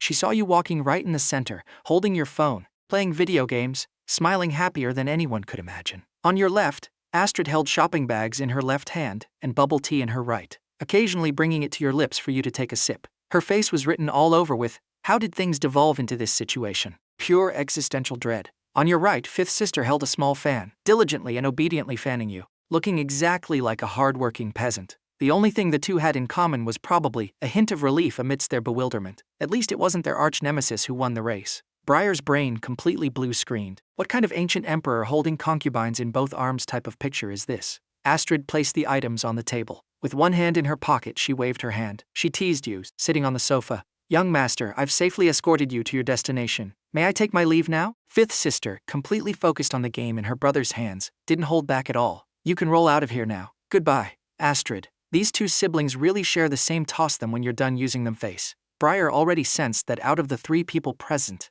she couldn't afford to offend a single one of them. Then I'll get going too. Goodbye. Thanks for your hard work today. Knowing you had scammed someone, you had an excellent attitude. Bye, Sister Briar. Astrid. Such double standards. After the two left, Fifth Sister still relied on her extremely limited manners to walk them to the door. When she came back, she continued watching you play. As they watched, the two of them got super into it. The siblings teamed up to play Peacekeeper Elite, one-shotting noobs left and right. The two played until exactly midnight before going to sleep. Not because they had school the next day, but because your aim was too good. You broke the enemy team's mental state, and they reported you, suspecting you were using hacks. As a result, your account got banned. Fifth Sister couldn't stand the injustice, pointed at their noses, and hurled insults. She cursed very creatively.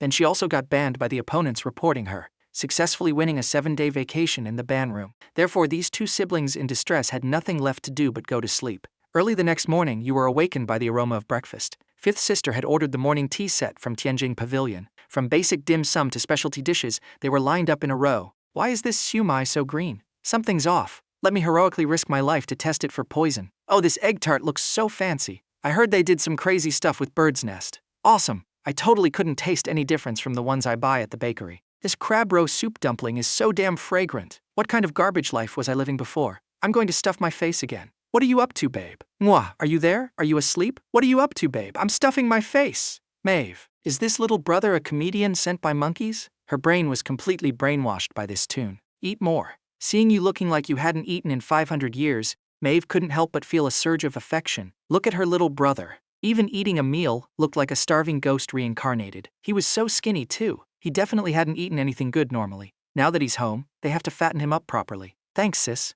Holding out your bowl to receive the siu mai, you chuckled happily. But when you were about 70% full, your brain finally managed to tear itself away from the delicious food. Why exactly must my beautiful day start with going to school? Is it absolutely mandatory for me to attend this school? Regarding school, you only had one evaluation: paid imprisonment. When you're a kid, you pay to sit in prison. When you grow up, you sell your labor to sit in prison. Money is hard to earn, shit is hard to eat. My whole life is basically wasted away in prison. I finally found a handy steel rebar and gave it away. I'll go check today when I get to school, to see if there are any handy bricks around. This style of handling matters was getting increasingly criminal. Maeve let out a light cough. For the next 2 days, you don't have to go to your class for lessons. Really? You practically resurrected on the spot. Of course it's true, Maeve smiled brightly. I already told eldest sister the situation yesterday. Because she has to deal with my issue first, she plans to go see the principal tomorrow. You'll most likely be changing classes, so you don't have to go back to your class for these 2 days. Hell yeah.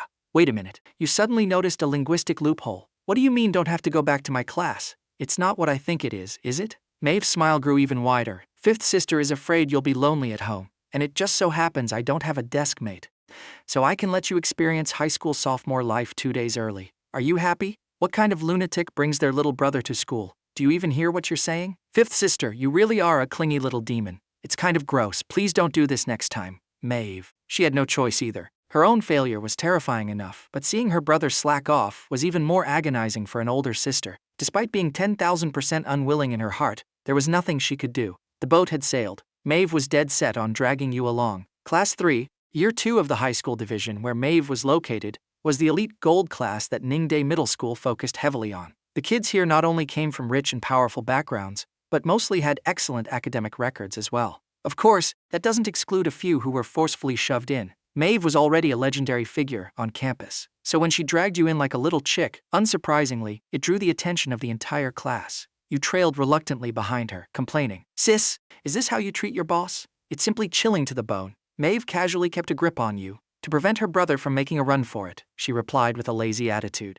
But the current situation is that the little boss wants to abandon me and run. I have to hold on tight. The two of you walked to her seat and sat down. Maeve's seat in the class was in the middle row, leaning towards the window. This was a position she specifically chose for the field of view. The lighting for slacking off during class was absolutely perfect. You were stuffed into the inner seat. The person sitting right in front of you happened to be Briar. She looked at Maeve in shock. "Boss Maeve, why did you bring your brother here? Did you discuss this with our homeroom teacher? Mr. Baldrick? Be careful he doesn't blast you with a thunderbolt. I'm just about to go discuss it." Maeve shrugged. "I'm planning to pull a act first, report later on old Baldy. I'm off." For students in an elite class like this, because their backgrounds were so solid, the teachers the school provided to keep them in check were naturally teachers with equally extraordinary backgrounds. Your homeroom teacher is named Mr. Baldrick? Your worldview was stunned by this name. What divine entity came up with that? Briar laughed heartily. Our homeroom teacher and literature teacher is named Mr. Sterling. Mr. Baldrick is a nickname we gave him because he's balding.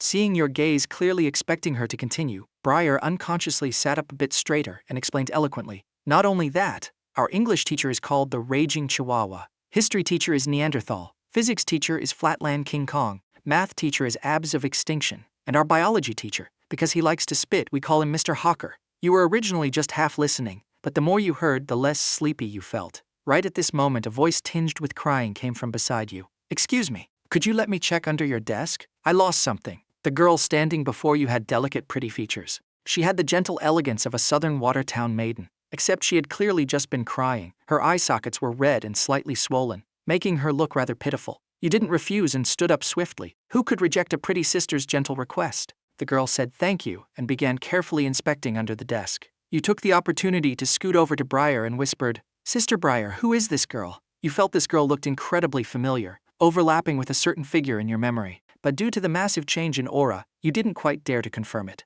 Briar originally wanted to ask the girl what was wrong. Hearing your question, she answered first. This is our class monitor, Arya. Maeve had just finished talking to the homeroom teacher and stepped into the classroom when she heard her brother's inner voice suddenly spike 9 octaves higher. Arya! Oh my god, it really is the future ruthless female business tyrant. Arya, chairwoman of the Chu group. How does she go from this frail, delicate beauty in front of me to a domineering, man-eating flower in the future? Maeve was stunned for a solid second. Their class monitor was going to be that badass in the future? Wait, that's not right. The Chu group had 1 son and 1 daughter in total. It wasn't her prejudice, but generally, if a major family had a son, the business inheritance rights went to the son. Even if the eldest sister was outstanding, it was highly unlikely. Full of questions, Maeve walked over and patted Arya's shoulder, who was still searching with her head down. Class monitor, what are you looking for? Hearing this voice, Arya jumped in fright. Turning around to see the school's big boss, she felt a bit intimidated. Being asked, she also felt a lump in her throat. Sob! I'm looking for a ruby ring. The girl accompanying her couldn't bear it anymore. She stepped forward proactively to explain. It's an heirloom ring from the class monitor's family, passed down through the grandmothers of the Chu family for generations. Early yesterday morning, right before great-grandma passed away, she entrusted this ring to the class monitor, but this morning, it just disappeared. Arya finally couldn't hold it in anymore, crouching down and crying uncontrollably.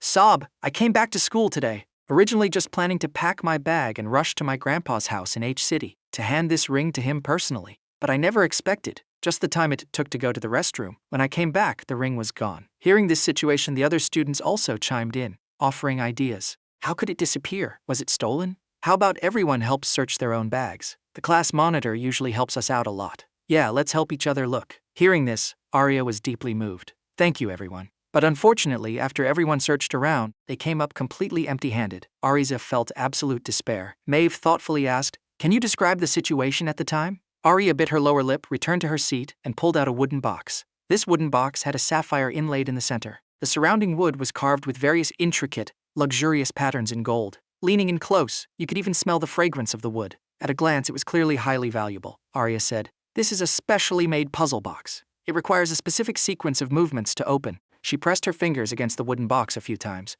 The box popped open. Inside was a soft cushion lined with red velvet, with an indentation in the middle. It was currently completely empty. Arya took a deep breath, trying her best to calmly recount the events. This morning I came back with Caspian. At the time, the literature rep was too busy collecting homework, so I helped him collect the assignments first, then delivered them to the teacher. I quickly came back to finish packing my bag. Then I went to the restroom halfway through. At that time, Caspian was sitting in my seat. He said he wanted to look at the ring, so I let him look, but he doesn't know how to open the puzzle box. So I waited until I got back to open it for him personally. But when I opened it, I found the ring was gone. Caspian, who was Arya's brother, nodded in agreement to add, I was sitting in the seat the whole time, and I didn't move around at all. The other students can vouch for me. Student A, yeah, I saw him fiddling with something in Arya's bag. He really didn't leave his seat the entire time. Caspian looked incredibly worried, as if knowing what everyone was starting to suspect. He raised his empty hands. I know what you guys are thinking. Don't look at me. My sister already searched me first thing,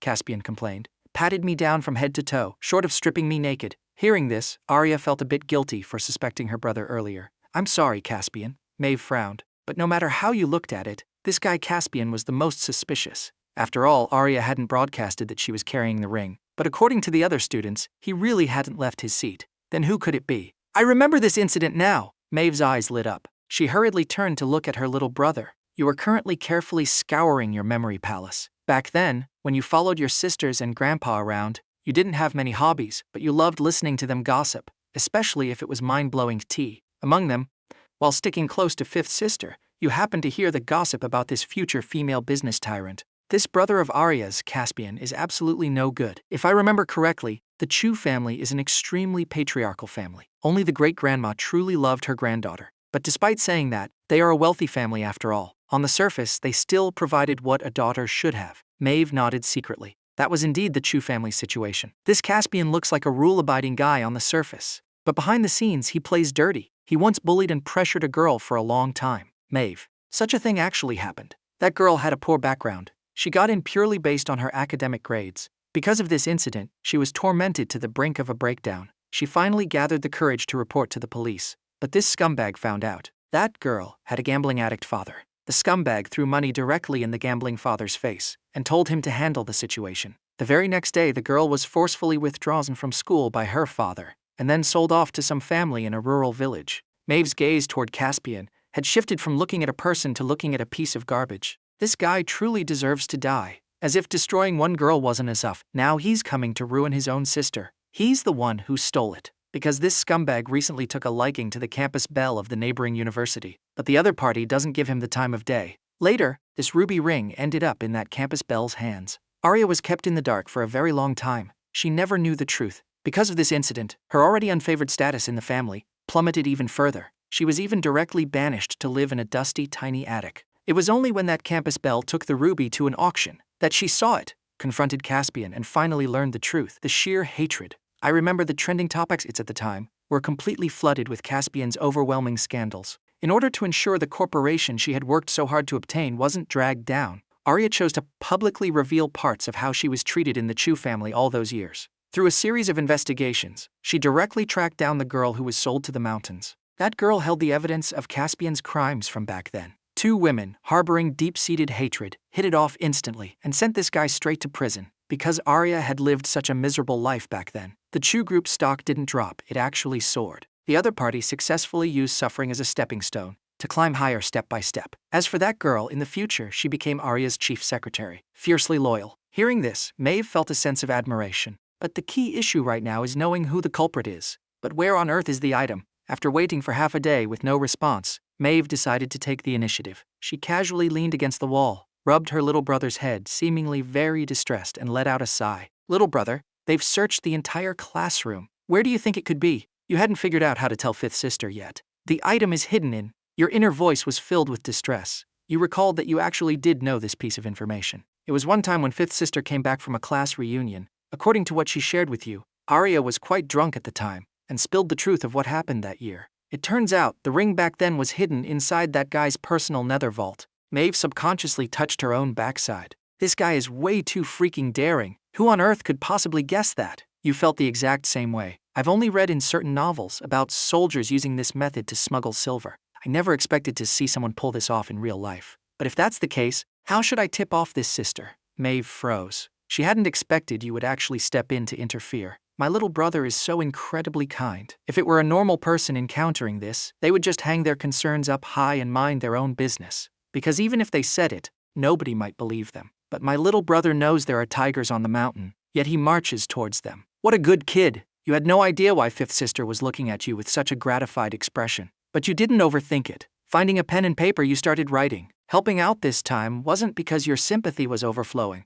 After all, you were actually someone who had dropped the savior complex and thoroughly enjoyed living a delightfully wicked life. But you would remember every single favor anyone had ever done for you. In the past, Arya had helped the Chen family, so you were willing to give her a tip at the right moment. However, how far the other party could take it after the tip was out of your hands. After all, you couldn't possibly reveal everything. Otherwise, how would you explain your source of information? Arya was slumped over her desk, crying so hard she was practically hyperventilating. From the moment the ring went missing, she clearly realized that, if she didn't find it, her already unfavored existence in the Chu family would become even more like walking on thin ice, maybe even more terrifying. She would live a life worse than a servant. The classmates' consolations were ineffective. Seeing this scene, they could only sigh helplessly. They could only blame Arya's terrible luck. Caspian stood beside her, hypocritically patting Arya's back. Sis, don't be too sad. Maybe things will take a turn for the better. Perhaps you didn't put the ring in the box in the first place. Maybe you lost it somewhere else. He attempted to confuse Arya's perception.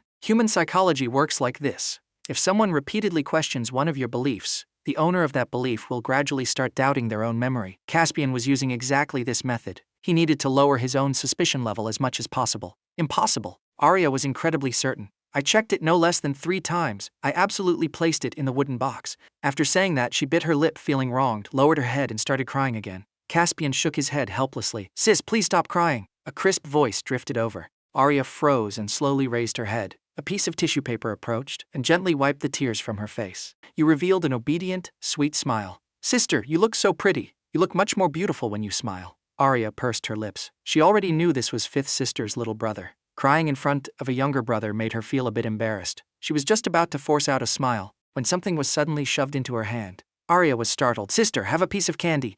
Cheer up. Arya felt the strange texture in her palm. In her moment of distraction, you had already run off. Sis, look. Even the junior student came to comfort you. Let me see what kind of candy he gave you, Caspian joked. and leaned over. Hearing your voice, Arya unconsciously tightened her grip. She used her hand to wipe away her tears, casually dodging the reaching hand. There's nothing to see. I'm going to the restroom to wash my face. Wait for me here. After saying that, Arya ran towards the restroom. Watching her rapidly retreating back, the corners of your mouth curled into a smile. Arya ran all the way into a restroom stall and opened her palm. Where was the candy? It was clearly a piece of paper. Realizing something, her heart started beating faster unconsciously. Unfolding the paper, there were only 3 short sentences. Caspian, you can never wake a person who is pretending to be asleep. Nether vault. Arya's brows furrowed. What did this mean? Did that little brother notice something and was tipping her off? Arya didn't think this was some kind of prank, because she felt you didn't look like the type to prank about such matters, nor did she underestimate you just because you were young. Arya never denied that geniuses existed in this world. If she always looked at people with a narrow-minded perspective, she would definitely miss out on a lot. Caspian, did this mean the incident was indeed related to her brother? You can never wake a person who is pretending to be asleep. Did this mean Caspian lied to her about something? Arya thought back carefully. Caspian hadn't said much earlier. He only said he didn't know how to open her puzzle box. But she truly hadn't found anything on his body when she searched him, and he hadn't left his seat either. Wait a minute. Arya's gaze landed on the word nether vault. She knew this idea was incredibly bizarre, but if Caspian actually did know how to open the puzzle box, he messed around in her bag, took the opportunity to hide the ring in his palm. Then he wouldn't even need to leave his seat. He just needed to stuff it into his nether vault to execute a flawless deception. Arya's face turned completely pale. She was shocked by her own hypothesis. Would someone actually go to such lengths? But she was someone whose rationality triumphed over her emotions. Why was it impossible? This plan was entirely feasible. If it were truly the case, then Caspian's actions this time showed absolutely zero regard for her life as his sister. But their sibling bond was never deep to begin with. On the contrary, Caspian had bullied her plenty when they were kids. It's just that their family always pushed the narrative that the older sister had to tolerate the younger brother. So she kept tolerating it until now. She would rather mistakenly execute than let him go. Arya slowly lowered her eyes. No matter what, her situation couldn't get any worse than it already was. She had no way out. If she offended Caspian, then she offended him. She knew exactly what kind of character her brother had. The only reason he still called her sister now was entirely because she still held a tiny bit of status. Once that final layer of protection was stripped away, Arya pulled out a phone she kept hidden on her person and dialed a string of numbers. Hello, Grandpa? Don't worry, I'll bring the ring back shortly. But a slight situation occurred on my end. Could you dispatch 3 bodyguards at my disposal? I need them here as fast as possible. Arya's trip took quite a while. The homeroom teacher had already walked in and started lecturing. You were so bored listening that you were about to fall asleep, as expected of a classroom. The ultimate healing sanctuary for insomniacs. If it weren't for Fifth Sister occasionally poking your forehead with a tissue, you could have performed an instant, on-the-spot slumber. Wait, what are you doing? Suddenly, a shout from Caspian drew everyone's attention over. The show's starting! You instantly snapped completely awake. Hearing this, Fifth Sister also filled with anticipation. Here we go! Here we go! Just moments ago, Arya had returned from the restroom. Smiling sweetly, she patted Caspian's back. Brother, let's go home. We're leaving? Caspian froze. He had assumed that given Arya's cowardice, this woman wouldn't rest until she found the item. Now she actually had the guts to go home. But when he stepped out into the hallway and saw the 3 hulking, men-in-black bodyguards, he realized something was wrong. His expression changed as a thought struck him, and he bolted. Arya still harbored a tiny sliver of doubt earlier. Now even that final sliver of doubt vanished entirely. Her expression instantly turned ice cold. Catch him! Wait! What are you doing? Caspian was grabbed and dragged back by the highly trained bodyguards in just a few strides. He had already realized that Arya might have likely discovered something. His shouting successfully caught the homeroom teacher's attention. Hold on! Hold on! What are you all doing? Arya, calm down. Did Caspian do something? Mr. Baldric hurriedly stepped forward, his words unconsciously leaning towards Arya's side. Arya stepped forward, blocking his path, and smiled. Don't worry, sir. This is just a family matter. I just want to verify something. It will be over very quickly. Caspian yelled indignantly from behind. Arya, are you insane? How dare you treat me like this? Just watch. I'll sue. Arya couldn't be bothered to spoil him. She delivered 2 clean slaps straight to his face, slapping him into a state of total bewilderment. All right, hurry up and drag him to the restroom to handle the matter. I still have to take the item and report back to Grandpa. The bodyguards had already received their orders. Although it was slightly disgusting, they still nodded respectfully. Yes, miss. Caspian was hauled away towards the restroom. In mere moments, agonizing screams of "Ah!" echoed out. The sheer misery of it made people's scalps tingle. A short while later, a brand new, still warm ruby ring was retrieved. The water droplets on it clearly indicated that the filth on it had already been rinsed off. The bodyguard respectfully handed the ruby ring over. Although the ring was found and her hypothesis proved correct, Arya couldn't bring herself to smile at all. She placed a tissue over her palm, took the ruby ring, and carefully placed it back into the wooden box. She sealed it properly and held it in her hands. Grandpa gave the order, telling you all to bring the item back immediately. Arya didn't linger either. She grabbed her backpack and left. But just before leaving, she shot a deep look in your direction, committing this favor to memory. This entire sequence of events was far too dramatic. The students in the class who witnessed this couldn't help but widen their eyes. Was this still the frail, delicate class monitor they remembered? It wasn't until the homeroom teacher returned to the podium that they finally snapped back to reality. But no one had the mind to listen to the lecture anymore. Their heads were completely filled with, "What the heck just happened? Will someone please tell them?" Compared to the others, fifth sister, who knew the entire story from beginning to end, felt incredibly satisfied. So this is the euphoric feeling of eating a melon, gossip, from start to finish? I love it. Maeve couldn't resist rubbing the fluffy head beside her. The 2 days her little brother had been here were more exciting than her entire life. You got your head rubbed until your mouth scrunched up, disgustedly pushing her hand away. Fifth sister, stop rubbing my head. I won't grow tall. You knew you were a late bloomer type, currently only 1.6 meters tall. But once you hit high school, you'd shoot up to 1.8 meters. For now, before you grew tall, you had to rely on superstition to protect your height. Maeve thought you were still brooding over her comment earlier about your legs being short. She felt a bit awkward. It's fine. Your puberty hasn't passed yet. You still have plenty of growing to do in the future. After school, sis will take you to buy milk. I want yogurt. When it came to food, you certainly had demands. Sure, you can buy whatever you want. Maeve's gaze was soft. The bell for the next class rang. A new subject teacher walked into the classroom. The noisy classroom quieted down once again. Aside from the massive incident in the morning, the rest of the day was just a busy blur. God knows what everyone is so busy with during school hours. One thing worth mentioning was, you originally thought you'd spend the day in the classroom feeling like you were in a dream, but ended up spending the day in the teacher's office feeling like you were in a dream. The reason being your presence as the new mascot was simply too distracting. During class, the students couldn't help but frequently turn their heads to look, and during breaks, they'd come over to chat. With such an adorable little brother acting as a foil next to her, even Maeve didn't seem so terrifying anymore. After coincidentally walking past the classroom corridor for the 5th time and witnessing this, the homeroom teacher finally couldn't bear it anymore. His face darkened. Ignoring Maeve's attempts to keep you and the wailing protests of the other students, he scooped the mascot up and carried you away. Brother, you're on your own now. Amen. Why did your city gates catching fire have to bring disaster to the fish in my moat? Especially after you arrived at the teacher's office. Seeing the head of the math department next door tearing his hair out over a problem, you casually gave him a hand. After that, the situation escalated into an absolute holy crap scenario. You sat in a chair, surrounded from all sides by teachers of various subjects. From a distance, it looked like a gathering of brilliant minds. Up close, it was a fight for favor tournament. Come here, little cutie. Help the teacher look at this physics problem. Do you have any better angles to tackle this? What is wrong with you female physics teachers?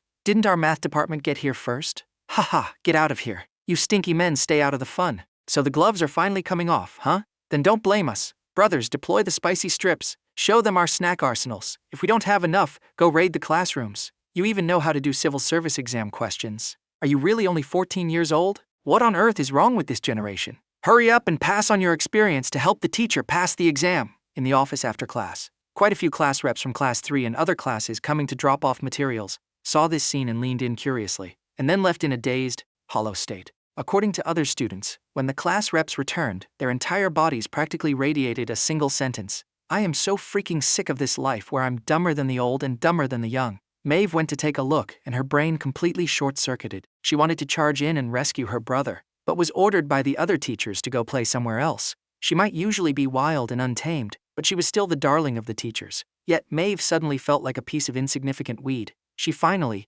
painstakingly fidgeted her way until school was out. She finally found an excuse to drag her little brother away and endured another baptism of stares from the teachers in the office. Looking exactly like the elders at home staring at the clueless, delinquent blonde punk outside the door. She had ultimately become the very thing she hated. Don't just accept things from strangers randomly. We'll let it slide this time since it was the teachers, but this society is filled with sugar-coated bullets. There are also many scammers. You cannot let your guard down. After school, Maeve led you on the path back to the villa. Last time, the two of you drove back. This time, she planned to walk the route with you once, so that if anything happened in the future, you could come straight to her villa. The journey took about 10 minutes. It saved time too. Your arms were fully loaded with snacks brought by the teachers. Hearing her, you handed over a pack of spicy strips. Got it, fifth sister. Let's eat together. Snacks are perfect for filling up. Saves us a takeout meal. We can just go to sleep right when we get home. Are you a couch potato? Eat then sleep, sleep then eat? Maeve complained, completely speechless. From the attitudes of the teachers across all subjects, it was obvious. Her brother was absolutely, undeniably a genius. It's just that his mindset was seriously problematic. As an older sister, Maeve felt she had a duty to correct this. Maeve helped her brother hold the snacks, cleared her throat, and said seriously, "Brother, you need to understand. In this world, opportunities are reserved for those who are prepared. That way, when an opportunity arises, we can seize it." Exactly. So, from this we can inversely deduce, if there are no opportunities, don't bother preparing blindly. Hard work doesn't guarantee results. But not working hard guarantees comfort. You munched on potato chips, nodding in utmost agreement. You are so right. Don't think I don't know what you're plotting. Maeve refused to give up. As good youths of the new era, we should establish beautiful life values, like setting grand ambitions, clarifying great virtues, achieving major goals, and shouldering immense responsibilities. I'm sorry. I am a disgrace to this world. My life is filled with utter speechlessness, massive absurdity, extreme slacking, and total emotional breakdowns. Maeve felt like she was about to have an emotional breakdown too. She started thinking hard, trying to forcibly salvage the situation. Besides, this world is very cruel. If you don't work hard, this world will beat you to a pulp. You put on a completely serious face. Don't worry, fifth sister, I've memorized it all. I will struggle hard and strive for greatness. Good boy. If the world tries to attack me, it will be completely meaningless, because I have absolutely zero capacity to fight back. I'll just die of cringe. Maeve started losing her mind on the sidelines. Oh no, did fifth sister study so hard she got possessed? Sis, what's wrong? I'm dialing 911 right now. Hold on, I'm fine. I just choked on my own spit. The two strolled leisurely all the way home. Just as they were about to reach the villa, a middle-aged uncle, who was squatting in the corner playing on his phone, suddenly stood up and walked towards you two. Maeve instinctively blocked her brother behind her, brows furrowed tightly, on high alert. What do you want? This slightly balding, but rather kind-looking uncle pulled 2 pieces of candy from his pocket. He flashed an amiable smile at the 2 siblings. Hello, kids. Uncle has candy here. Can you chat with Uncle for a bit? The 2 siblings' expressions looked incredibly bizarre. Maeve pointed at the man with a deadpan face and said to you seriously, "See, this is a classic scammer's sugar-coated bullet. In this kind of situation, you should run fast. But since you have me, we don't need to pay him any mind. Just keep walking." No, I'm not a scammer!" The middle-aged uncle frantically waved his hands. Maeve rolled her eyes, just as she was about to mock him, asking what kind of scammer admits they are a scammer. She heard your probing voice from beside her. "Are you Director Orson?" The middle-aged uncle's eyes lit up. "Hello, little brother. Director Orson? Ever since he was young, he's directed quite a few international blockbusters. Second Sister's success today is largely thanks to him. He's basically Second Sister's mentor." Maeve's face stiffened. "So he really isn't a scammer? You mean you want to invite me and Second Sister to participate in a family reality show?" You asked with a peculiar tone. Exactly. But more accurately, it's not an invitation. This middle-aged uncle had tears welling up in his eyes. His voice was incredibly pitiful. To be honest, it was a bit jarring to look at. For this family reality show, I had already discussed it with your second sister and signed the contract. I never expected this girl to suddenly breach the contract. She'd rather pay the penalty fee than go on stage. The director cried, snot and tears streaming down his face. I'm already this old. Is it easy for me? I've cultivated my craft in the film industry for so many years. Seeing as I'm about to retire, I wanted to dip my toes in the variety show circle. I invited my disciple, and the brat actually hits a rebellious phase on me. And the excuse she gave me was, she doesn't have a child in her family. Then what was she doing all this time? If she doesn't have a child, I'd lend her my grandson. Moreover, he clearly said earlier that he has a younger brother. Director Orson's gaze landed on you. Although he didn't say a single word, his eyes practically screamed it all. He definitely wants you to join the variety show, doesn't he? Please don't do this. It's genuinely unbearable to watch. You felt your scalp tingle from being stared at so intensely. Before you could even open your mouth, you saw the old man's face streaked with tears. Forget it! You guys should just go! Don't mind me, even though I am so utterly heartbroken that I could just pass away. It doesn't matter. I don't want to become a burden to you. Go! Abandon me! Leave! Maeve stood nearby with her arms crossed. Listening to this, her teeth involuntarily ground together. From her perspective, no matter how she listened to it, these words sounded incredibly sketchy. So, should they leave? Or should they stay? Listening to this exceptionally familiar tone, you thought, Old Man Orson is a grandmaster of the green tea manipulative arts. I heard he was like this in his youth, and now that he's older, this tea flavor is getting so freaking intoxicating it's going to my head. Consider my horizons broadened. So this is what a true master manipulator looks like. Having mingled in the entertainment world for many years, for Director Orson to achieve such massive success, he naturally possessed his own unique set of skills for reading people. On the surface, he was weeping pitifully, but secretly, he was closely observing you. Excellent, the enemy has lowered their guard. Their defenses are about to crumble. Watch me add some fuel to the fire. Old Man Orson, you really are hiding here. A thunderous roar echoed from not far away.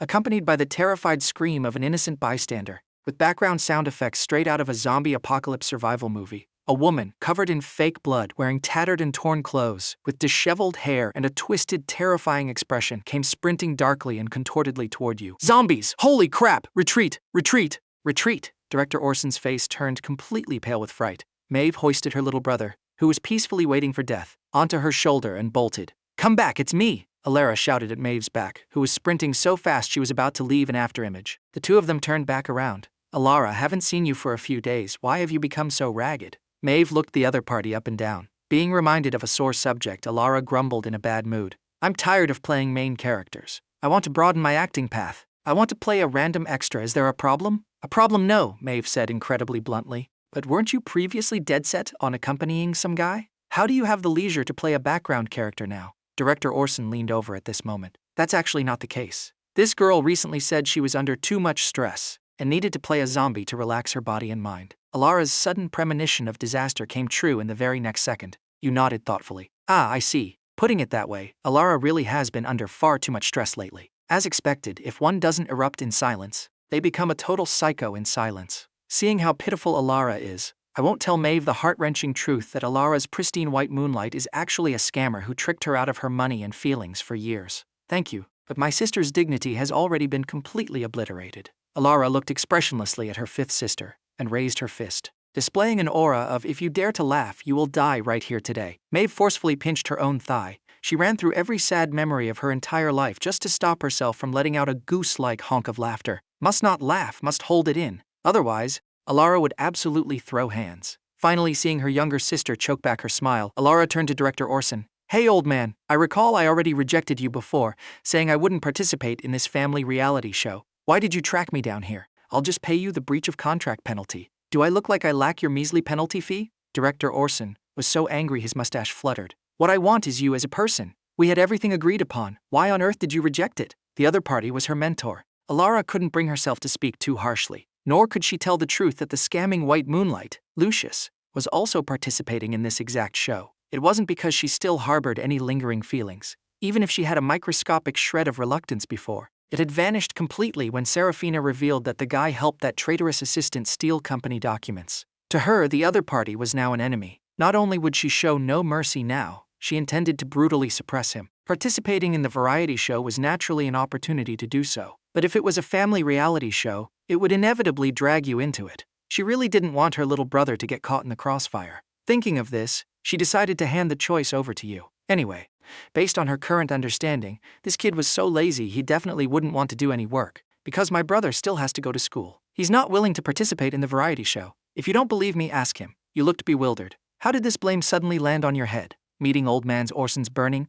expectant gaze, you pondered for a moment. Can I ask what this variety show is called? Hearing this, Director Orson proudly introduced. I gave it a resounding, epic name, Burning Family Bonds. How about it? Doesn't the name alone just ooze atmosphere? You felt like you had been struck by lightning. With a deadpan face, you thought, this director certainly has some unique artistic flair for naming. Those who don't know better would think this is a show about families breaking up. But wait, this variety show sounds awfully familiar. Elara and Maeve snapped their heads up simultaneously, skilled in the art of taking a listening posture. Bring it on, our ears are ready. Oh right, I remember now. The guests on this variety show are all pretty bizarre. Most of them look completely upright and proper on the surface, but behind the scenes their private lives are more chaotic than anyone else's. Several of them almost got permanently cancelled by the industry. Later on, old man Orson was crying and complaining that after his show aired on major platforms, squirming pixelated mosaics had to constantly appear on screen. Of course, they could just edit them all out, but if they did that, the show would turn into Burning Family Bonds, and then there were none. If his backstage connections weren't rock solid, the show would have been taken down long ago. Working hard for a whole year, returning as a complete novice. The two sisters couldn't help but look at Director Orson with a hint of sympathy. Elara even started wondering if she should subtly advise her mentor that this industry wasn't suitable for him. He should just roll back and honestly stick to directing movies. Not only that, I also remember the invited guests for this show. Among them includes Alden and his future little fangirls. It feels like way too much trouble. Better not to go. Elara nodded in satisfaction. For the first time, she was genuinely thankful her brother was a professional slacker. Salted fish. Lazy is good, lazy is wonderful. Lazy in its purest form. After being rejected by you, Director Orson looked somewhat disappointed. You people from the Chen family are truly something else. You have money right in front of you but refuse to earn it. You'd rather pay $1 million penalty fee than take $1 million salary. $1 million salary. Your voice completely changed pitch. Your eyes had fully morphed into the shape of golden coins. Director Orson suddenly sensed something. His back stopped aching, his legs stopped hurting. The whole world instantly brightened. That's right, $1 million salary, paid after every single episode. We even cover the transaction fees for you.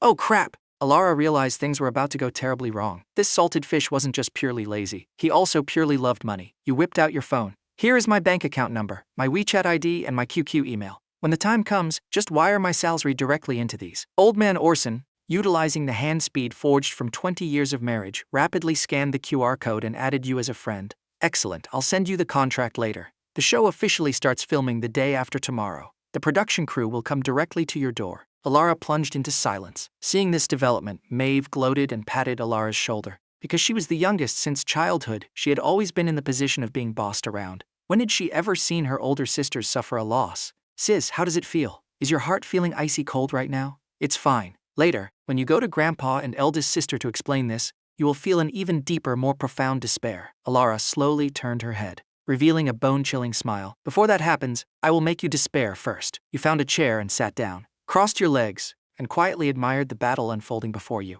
with absolutely zero intention of stopping it. Fight! Fight! Fight! The old butler came this time to deliver lotus root cakes. Because it was on the way, he had taken the same car as Elara. He currently had an earpiece in, transmitting Grandpa's voice. I hear it's incredibly noisy on your end. Did you see Kaelen and the fifth? How are they doing right now? The old butler looked at the intense battle raging nearby, and at you calmly sipping water. He weighed his words carefully, and spoke. Master, the young master remains as elegant as ever, and the two young misses are still alive. Grandpa Silas didn't feel anything was wrong with this statement whatsoever. Then it's fine. That night, third sister Lyra moved into the villa under Maeve's yielding gaze. She hadn't wanted to agree either, but there was no choice. Elara had lured her with a super cool, custom-made imported motorcycle she had recently set her eyes on. It wasn't that our side lacked determination, it was simply that the enemy was far too cunning, and nobody knew what methods Elara had used, but she miraculously succeeded in convincing Seraphina and Grandpa, allowing you to transform from a student into a corporate slave during the school term.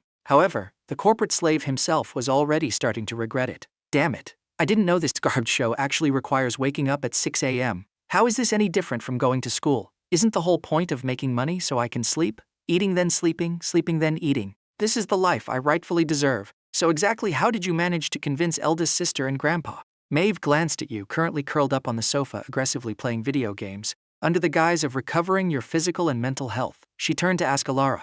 Elara was currently teamed up in the game with you. The two sisters were sitting at the dining table, quite a distance away from the little guy. Hearing this, she didn't even lift her head. Of course, I utilized some extreme measures. You probably don't know this yet, but little bro has a habit of writing a diary. So I just took his diary and showed it to Grandpa and eldest sister. And then they decided it was time for him to get moving. Maeve's face was completely written with, "How can you be so utterly shameless? Are you kidding me? Don't you understand the concept of privacy rights? You actually peeked at someone else's diary? I did no such thing." Elara refused to accept the accusation. A couple of days ago when he left, he forgot his diary on the living room table, and it was left wide open. I just happened to glance at it in passing. As for the issue of exposing privacy, there's even less need to worry. If other people write diaries to document their lives, to record their life journey, then his diary goes like this: May 1, 2022. Things that can be done today can be left for tomorrow. What if I die tomorrow? Slacking off. May 9, 2022. Decided to go outside today and get some exercise. Holy crap, the wind is so strong. It scraped against my cheeks. My heart breaks for my weak, fragile self. Say no more. If a person doesn't cherish themselves, they will achieve nothing. Going home to slack off. May 15, 2022. Kaelen. Oh, Kaelen, look at you. How can you lack ambition so profoundly? I will go drink a glass of orange juice right now and start working hard. After finishing the orange juice and returning, son of a biscuit, I wore a really ugly shirt today. It's burning my eyes. My spirit needs to relax. Slacking off. May 16, 2022. Everyone else is trapped by love, while I am sleepier than a dog every single day. Slacking off. The diary has already been returned to him. Maeve firmly took the photos Elara had snapped and looked them over and over. Flipping through a dozen more pages, she plunged into a silence as precious as gold. Let her take a wild guess. Is this diary titled My Grand Exhibition of Slacker Literature? Or 100 Reasons to Persuade Myself to Give Up? The show was starting filming the day after tomorrow. You still had to tag along with Maeve to school for one more day. On the way to school, you conveniently bumped into Briar. Since you went home yesterday, you didn't stay in the dorms. Little brother Kaelen, have you eaten breakfast? You rubbed your sleep-filled eyes. Fifth sister said she's taking me to eat at the cafeteria. Maeve let out a huge yawn. Why else do you think I woke up this early? Briar looked at the two siblings, feeling incredibly puzzled. What exactly is going on with you guys? Stayed up late gaming. I'm so jealous of Elara. Tears of pure envy leaked from the corners of your eyes. We are all human beings. Yet the two of us minors had to game all night and still go to school the next day. While Elara, an adult, gets to take a day off and sleep at home. The three of you strolled leisurely toward the school gates. Suddenly, Maeve's eyes turned razor-sharp with vigilance. Noticing this, Briar instantly tensed up as well. What's wrong? At 4 o'clock, there is a human trafficker. What? Briar was deeply shocked. Since when did her boss Maeve develop such piercing vision, able to spot a human trafficker with a single glance? However, upon clearly seeing the person crouching by the bushes, she went numb. Isn't that the head of the physics department? And at 5 o'clock, isn't that the head of the math department? There's even a guy disguised with a face mask. Just from the erratic angle of his head bobbing around, I know he's up to no good. Maeve's voice was grave.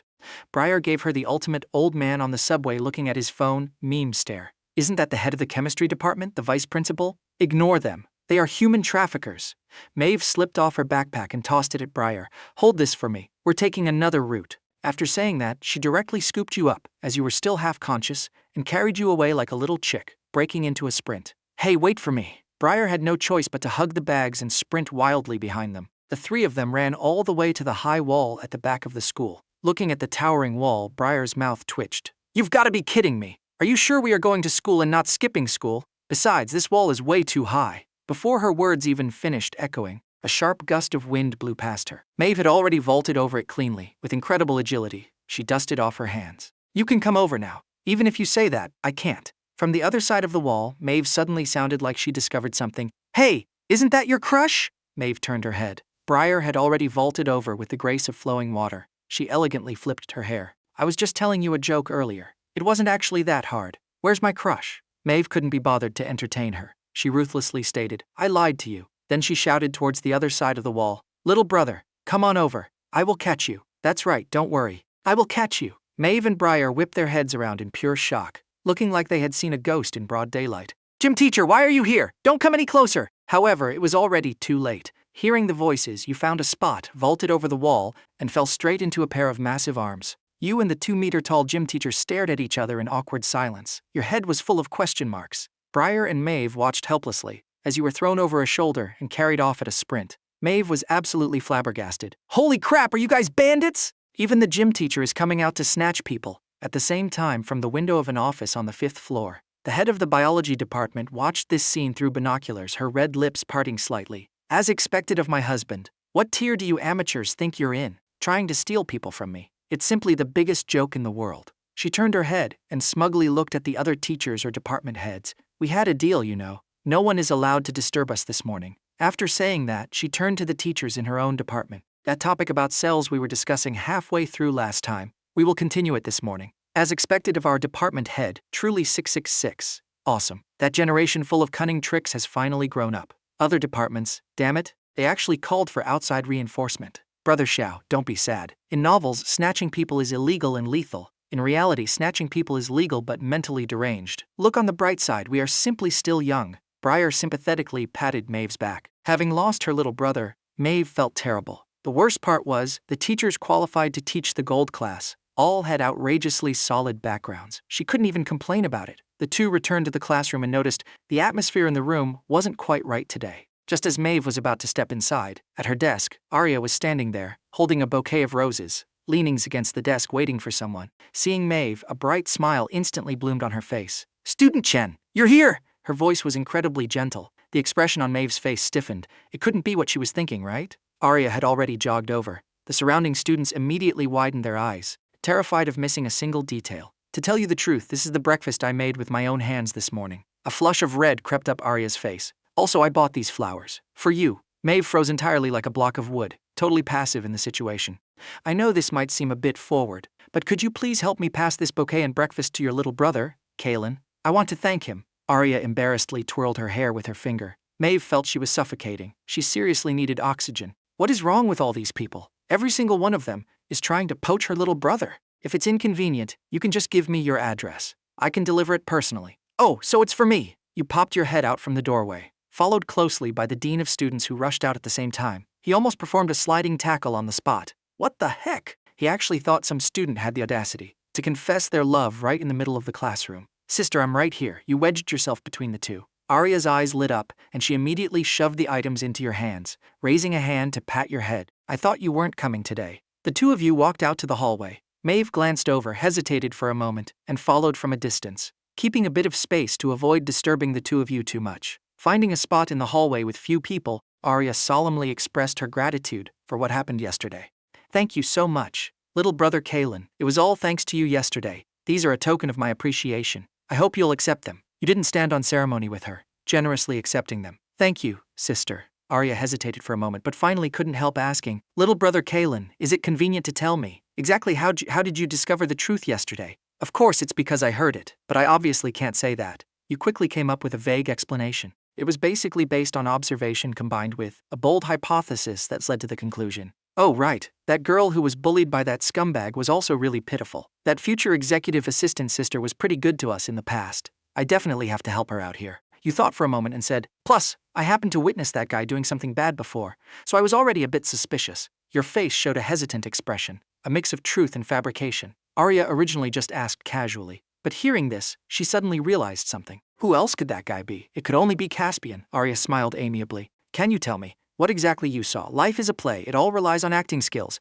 Time to activate my ultimate bullshit technique. Well, it was. You displayed a hesitant look, pausing before speaking slowly. One time on my way home from school, I saw that older brother in an alleyways with an unfamiliar older sister. I didn't dare stick around. I called the police and ran away. Later, the next time I saw that sister, it was seeing her being dragged out of the school by an older uncle, and I never saw her again after that. That should be enough fuel for the fire. It looks like she'll definitely investigate this from here. Arya's eyes flickered. The family certainly didn't know about this kind of thing. As for the parts you omitted, she could roughly guess. I understand. Thank you for your support. Little brother, don't tell anyone about our conversation today. It will bring trouble. Understand? You nodded obediently. Seeing the biology teacher coming over looking for you, she took the opportunity to leave. Having listened to her brother's inner voice and witnessed the entire exchange, Maeve's face twitched. Her mind was filled with, my brother is so freaking awesome. Why hasn't he won an Oscar yet? Coincidentally, just as she turned to leave, she heard Arya mutter under her breath, I want to steal her brother. High alert activated. Because the show was recording the next day. After school, the two sisters, one teetering between reliable and unreliable, after feeding you, discussed moving locations. Then I'll take the little bro away. Bye-bye, little sis. Bye-bye. Watching the two retreating figures, Maeve was filled with worry. Why does this feel so unreliable? As celebrities, they generally wouldn't buy houses casually. Even if they did, they wouldn't live there permanently. After all, some obsessive fans, sasayangs, are truly impossible to guard against. Temporary stays were already like this, let alone permanent residence. As a renowned best actress, Elara changed her residence once a month. This time, she brought you to a high-end Western-style villa. It's getting late now. Elara let out a yawn. Little brother, I sleep like a log. Do whatever you want to do. Eat whatever you want to eat. If strangers come, remember not to open the door. After saying that with a massively carefree attitude, she washed up and went to her room to sleep. You looked speechlessly at the kitchen, where takeout boxes from God knows when were casually tossed, along with various scattered bits of household trash near the trash can. One look at your second sister and you knew. She was exactly the type who would willingly walk through fire and water for you, tell you to fly high and brave without worry, and take the fall herself if anything went wrong. To sum it up briefly, supremely unreliable. According to Grandpa, this unreliability had been a constant since her youth. Once he thought his second granddaughter would fight his eldest granddaughter for the inheritance in the future. But when this girl was 12, she suddenly charged up to him and began a passionate, dramatic performance. The old man looked at her like he was looking at an incomprehensible lunatic. You say you want to enter the entertainment industry. Why? That's naturally because I am. A woman born to stand under the spotlight. Where I stand is the stage. Where I point is the battlefield. Everyone must cheer and applaud for me. I am the absolute best. Grandpa took a sip of tea and pulled out his cane. Although Elara subsequently received a double serving of bamboo shoot stir-fried pork, a beating with a stick, and was bedridden for a week, you have to admit, when it came to serious matters, she was quite reliable. It was just a pity she was a total love-struck fool. You turned around in confusion and jumped in fright. Second sister, why are you standing behind me making no sound? Elara calmly picked up a plastic water cup that had fallen on the floor, smiling. It's nothing. Sis just wanted to cringe so hard I could carve out a one-bedroom apartment with my toes. Unfortunately, I failed. Second sister is truly so pitiful. Why is she pitiful again? Look how much pressure the poor child is under. Being scammed once has completely shattered her mental state.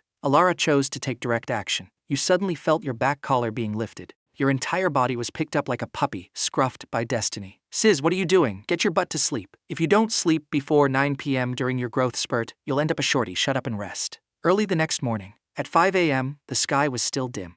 The Burning Family Bonds production crew had already arrived outside Elara's villa. Director Orson smiled at the camera. The live stream has officially begun. Welcome everyone to the Burning Family Bonds live stream. It is currently 5 a.m. We will be conducting a surprise mission. Do not open the door for strangers. Consider this a fan benefit for everyone. Director Orson's smile grew increasingly wicked. Whether it's the adults or the kids, our staff will try every means possible to break into their homes. Let's see how high their vigilance really is. He snapped his fingers. A man dressed as a delivery courier stepped out, holding a package that looked like documents in his hand. Amidst the anticipation of the viewers, the delivery guy knocked on the door. Knock, knock, knock. The sound of knocking echoed from outside. Because the beanbag chair was far too comfortable, you had fallen asleep on it. Your eyes snapped open instantly. You looked toward the door. A man's voice came from outside. Is anyone there? I have a package here for Ms. Chen Jing, Elara. Please sign for it. Just leave it at the door. But this package requires an in-person signature. Please come out and sign. Then slip the package through the gap under the door. After I sign it, I'll tear the receipt off and slip it back to you.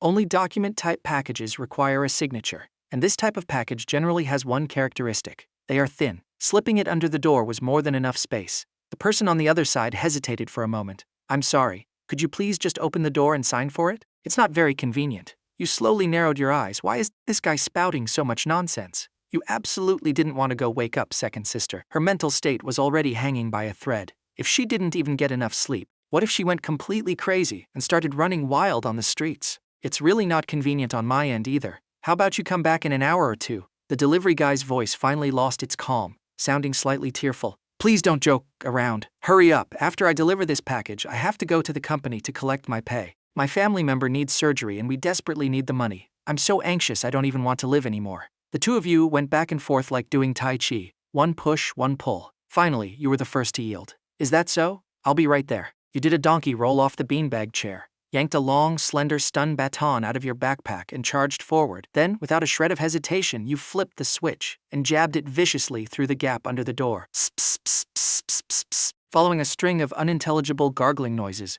a loud thump echoed. The person outside collapsed heavily to the ground. Production crew. Live stream chat. Holy crap! You cleanly retracted the baton and said soothly, blowing the AC too much makes you sick. Talking too much nonsense costs you your life. Since you don't want to live anymore, let me send you on your way. Mommy, walk the night long enough and you're bound to meet a ghost. The delivery guy was completely traumatized. Lying face down on the ground, he tremblingly raised a single finger. Are you a demon? You didn't even look at me, and you just zapped me. Right as he finished speaking, he felt a cold sensation between his eyebrows. The tip of a stun baton was pressed against his forehead from beneath the door. Psst, psst, psst, psst. Round 2. Until all sound was lost from the outside once again. You cleanly delivered the finishing blow. Loving you is a language, but zapping you requires no words. Production crew. Medic. Live stream chat. Grandpa's lived a long life, but he's never seen a living Grim Reaper before. Hearing the chaotic commotion outside, you didn't panic in the slightest. Probably a gang operation, huh? Trying to pretend to be a delivery guy to scam me. In my past lives, after Second Sister's reputation was ruined by framed scandals. God knows how many different kinds of threats I fielded for her. This delivery guy trick has been played to death by her anti-fans. Moreover, Second Sister has a habit. She never uses her real address. No matter how urgent it is, she always uses her manager's. Which means important documents. Manager receives them. Fan gifts? Manager receives them. Insults and hate mail? Manager receives them. Threats and intimidation? Manager receives them. Stalker fans breaking in? Manager receives them. Third Sister's manager is basically the chief poison tester of the eunuch world. Knowing all this, whoever is outside the door is definitely up to no good. Next step, I should deliver this performance metric to the police officers. Elara was sleeping heavily, not actually dead. The commotion outside still caught her attention. She stumbled over, looking completely disheveled, her eyes blurry. What happened? Oh, this! You turned around rapidly with the stun baton in hand, preparing to explain. Elara suddenly felt a cold sensation on her chest. A long rod poked squarely onto her body, immediately following that. Psst, psst, psst, sis! Elara was caught just a hair's breadth before collapsing to the floor. Her entire body was tingling and numb. It took her several seconds to regain her senses. Trying to murder your own sister? Stabbing me once wasn't enough? You just had to use this method to finish me off? I didn't. I just finished zapping someone, and didn't have time to turn off the switch. You gave an embarrassed smile. Second Sister, I just helped you. Dispose of a guy harboring malicious intentions. A guy harboring malicious intentions? Elara stared blankly for a second, feeling a premonition as she opened the door. Just as she stepped a foot out, she heard an explosive shout. Spare his life! Elara instinctively yanked her foot back, only to discover a corpse lying at her doorstep. Holy crap, who died at my front door? This is way too bad luck! Production crew, as expected of two siblings. After a flurry of chaotic explanations, Elara finally understood the current situation. She looked at Director Orson with a highly amused expression. So, I guess we passed this mission, right? Director Orson wiped his sweat. Passed. The guy was almost assassinated. Let alone protecting yourselves. Even the bad guys were in mortal danger. Director Orson shot Elara a meaningful look. The atmosphere was already perfectly set up. Then, could Best Actress Chen please introduce the guest you brought for our show this time? Elara nodded, giving a simple introduction. This is my little brother, Kaelen. There were quite a few of Elara's fans in the live stream. Some fans loved her so much they extended it to you, armed with a heavy filter. Others refused to accept reality. But without exception, everyone was curious how this young master would make his appearance before the masses. Finally, the door swung completely open. The formal suit on your body was worn neatly and properly. Elara had only taken a quick glance earlier. Looking closer now, this kid slept through the night. How is he still wearing yesterday's outfit? He couldn't possibly have never taken it off, right? And as for you yourself, you had single-handedly, successfully isolated everyone. You sat calmly at the dining table drinking water, with one arm casually resting on the chair, left leg crossed over your right, eyes fighting a losing battle to stay open. The bedhead cowlick on top of your head,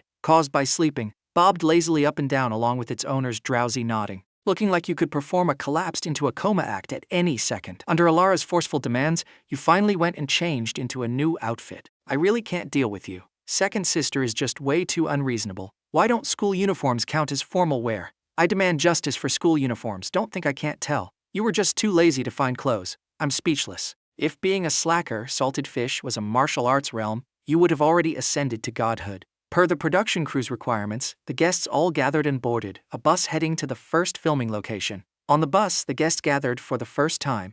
Director Orson stood at the front of the bus, smiling brightly, holding his megaphone. Hello everyone, welcome to Burning Family Bonds. Today is our first meeting, so let's start with some self-introductions, shall we? The lineup this time followed a 4-4 configuration. All of them were prominent figures in the entertainment industry. The chat went into a frenzy of excitement. Following the order of their status, the self-introductions began. Elara took the lead. Let's start from me, and pass it down the line. Elara took the microphone and said extremely concisely, Chen Jing, Elara. If anyone else introduced themselves like this, they would definitely be called a pretentious show-off. But Elara was different. She had debuted as a child. From 5-year-old kids to 80-year-old seniors, she had participated in countless types of shows. Her national recognition was astronomically high. What others saw as being a show-off, on her, it was the aura of an ice queen goddess, aloof and untouchable. Her fans instantly transformed into screaming fighter jets, ready to charge into battle for their sister at any moment. In their eyes, Elara was so perfect it was as if she never even needed to use the restroom. You took the microphone passed to you. It barely hovered under your lips for a split second before you backhanded it to the next person. Very well said. Tsk. Who asked you to review my introduction? I've been reborn. I've long since seen through all these trivial matters. Whether the fans love me or not isn't important. This place called the entertainment industry, when they adore you, they treat you like treasure. When they turn on you, they might just stomp you into the dirt. Anyway, they are all destined to go bankrupt in the end. Once I clock enough hours and collect my salary, I'm out of here. I need to save up more money now, so that later when I'm collecting trash for a living, I can afford to wake up a little later. Jasper, sitting next to you, took the microphone looking completely bewildered. He smiled sheepishly. Still not quite used to this. I'm a bit stiff on live streams. Hello everyone, I am Jasper, and this is my little sister Chloe. Brother, you don't need to be so nervous. Everyone here is a good person. The little girl in a princess dress sitting next to him took the microphone from his hand. Hello everyone, I am Chloe. This is the older brother I brought on the show. He's very good looking, right? He's actually still very innocent. Let's see if I can find my future sister-in-law by the time the show ends. Jasper's entire face flushed beet red, looking like he was ready to asphyxiate at any moment. The live stream chat erupted in laughter. Pop diva Vivienne smiled and waved. Hello everyone, I am singer Vivienne, and this is my younger sister Sierra. Sierra put on a fake polite act and echoed a couple of sentences, passing the mic to Lucius. A gentle smile spread across his face. Hello everyone, I am Lucius, and this is my cousin Alden. From the moment he saw you and Elara appear together, Alden's face hadn't looked good. His brain was practically turning to mush. Not long ago, he had finally managed to accept the fact that your eldest sister was the CEO of the Chen group. But shortly after returning to school, he received the news that fifth sister was also your sister. Finally getting onto a variety show, he discovers yet again that a best actress is also your sister. Alden was genuinely starting to doubt reality. Could it be that all those sisters of yours he had never met all had massive, terrifying backgrounds? Impossible. Alden refused to accept this scenario. If that were true, then just how much had he missed out on before? It wasn't until Lucius looked at him with worried eyes. "Alden, what's wrong? Are you not feeling well?" Alden finally snapped out of it, flashing an obedient, sweet smile. "No, just feeling a bit nervous." After saying that, he waved to the camera. "Hello everyone, I am Alden. Please take good care of me from now on." The two brothers leaned against each other. This picture looked incredibly harmonious, making the fans scream "too beautiful," while also quietly spawning a legion of shipper fans. The microphone was passed from left to right, and then returned from right to left. Just as you were about to hand the microphone back, Director Orson slapped his hand over it. Director Orson wore a kind, genial expression. "Kaelen, you haven't introduced yourself yet." Behind his back, he discreetly made a money hand gesture. "If you don't work, I'll dock your pay. Exploiting child labor. What a trashy director." You shot him a look of deep condemnation and began your forced labor. You confidently rested one hand on your hip and held the mic with the other. "When the car reaches the mountain, there will surely be a road. Kaelen, you must remember, your personality is rather introverted. You never dare to rob people when you leave the house. You are honest and kind. This statement is a lie." Over. The moment these words fell, everyone in the seats was dumbfounded. You calmly and composedly handed the microphone to the stunned director. After the bus ride came the flight. Following a long, exhausting journey, the group traveled from the magic city of Shanghai to the capital, Beijing. The accommodation the production crew prepared for the guests this time was a traditional Saihewan courtyard house. East, west, south, north, one room for each group, assigned by drawing lots. You knew your luck was nothing to write home about. So, among a group of younger siblings, Elara stood out spectacularly. As long as she abandoned her shame, nothing could defeat her. The two of you drew the north room. Your luggage has already been transported here. It's separated into the vans over there. Just go collect it according to the staff's instructions. Hearing this, everyone went to grab their luggage. "Second sister, I want to eat jelly. Can you open that blue suitcase of yours later?" "When did you stuff your jelly into my suitcase?" Elara was filled with total incomprehension. When did he stuff it in? Why didn't she know? You looked utterly innocent and said honestly, "Actually, snacks are just a tiny part of the luggage. There's also my charging cable, tablet, playing cards, pillow. The main point is, I can survive without food, but I absolutely cannot leave the house without electronics." "What the hell? Is this the reason you only brought a single raggedy cloth tote bag?" Alara's gaze landed on the cloth bag in your hands that you called luggage. She was just thinking earlier. Although the burning family bonds they were recording didn't require wilderness survival or going to a remote farm, they couldn't possibly be traveling this light, right? Well, turns out it was all in her suitcase, and she didn't even know. You raised both hands high and formed a massive heart shape towards her. "My slacker, salted fish principles. Rule number 3. Exert less effort, get more done. Exert no effort, still get things done. Best case scenario, use other people's effort to get your own things done." Elara wore a face of absolute coldness, mercilessly waving her hand to shatter your heart gesture. "Useless, I'm confiscating your tablet later." After she said that, she pulled open the van door. Grandpa's authoritative face appeared. "When traveling outside, is this how you take care of your younger brother?" "Stop!" Elara violently slammed the car door shut, turned around and tightly pressed her back against it, taking a sharp intake of cold breath. "I must have opened that door the wrong way." Elara was currently regretting her life choices. Why was she so arrogant earlier? "Little brother, where are you? I need you." "Second sister, did you grab your luggage?" You had already set your own bag down, and were slowly walking out the door. Elara instantly exuded the aura of someone competing in a grand escape game, looking like her butt was on fire. Before you could even react, you were hoisted entirely off the ground.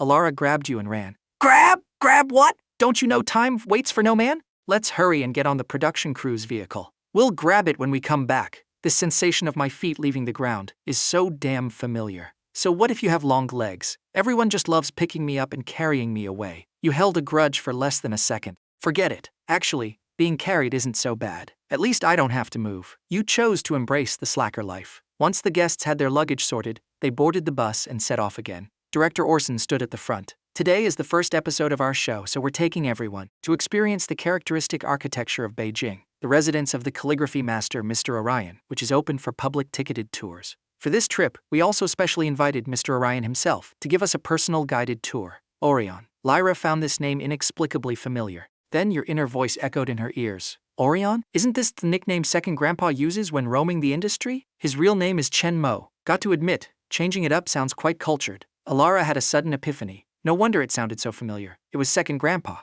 The bus arrived at the destination, and the guests stepped off. Standing in front of the residence was a highly energetic old man, wearing a crisp, tailored suit. Just standing there, he exuded an aura that was impossible to ignore, commanding immediate respect. "Welcome everyone to my residence. I will be your guide for the tour. Grandpa Orion flashed a smile, instantly appearing much more amiable and kind. He led the group into the residence and began proudly introducing it. This is one of my properties in Beijing. It's not the largest one, but I am very fond of the architectural style. It covers an area of 500 square meters, containing a total of 7 bedrooms, 6 kitchens, 24 bathrooms, a library with a stained glass dome roof and an artificial lake. So insanely rich. This was the collective inner thought of everyone present. And here is my proudest achievement. My calligraphy collection room. Orion chuckled happily and pushed open the doors, revealing a long corridor, with both sides adorned with all sorts of calligraphy works, from immature strokes to masterful execution. You could visibly witness a person's progression with the naked eye. So impressive! Alden let out a gasp of profound admiration. He looked at Grandpa Orion with starry eyes, asking reverently, Grandpa Orion, if you were to write a piece of calligraphy, how long would it take?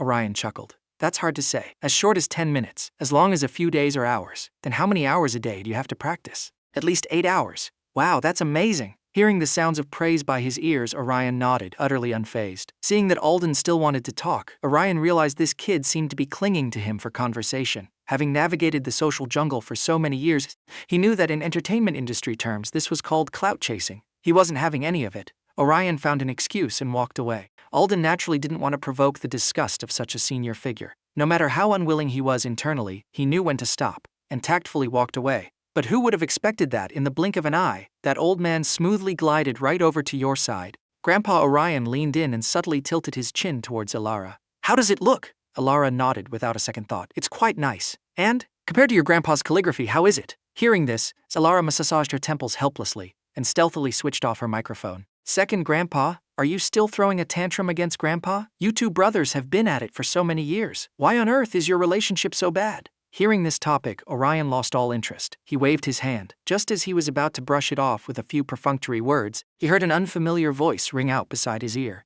That is, of course, because Second Grandpa is a fiercely competitive Chinese man. Grandpa Orion's movements abruptly halted. His gaze shot sharply toward the source of the voice. Completely oblivious to this, you stared at the paintings, sinking into the memory world of your own gossip. Speaking of which, Second Grandpa is actually pretty tragic. Competed his whole life, only to always be Grandpa's defeated opponent. These two brothers have been roasting each other since they were in the womb. When he was born, Second Grandpa was as skinny as a monkey, while Grandpa was plump and had big ears. Later on, when they went to school, they started competing in grades. Second Grandpa was forever the eternal runner-up. Every time report cards were handed out, Great-Grandpa and Great-Grandma would tell Second Grandpa to learn from Grandpa. The key is, Grandpa was an absolute weirdo. Knowing his grades were better than his brothers, he would take his test paper and dance right in front of Second Grandpa. He'd even take off his shirt, tape the test paper to his chest, and do that kind of tribal dance you do around a campfire. Elara's mouth slowly dropped open. What kind of troll behavior is this?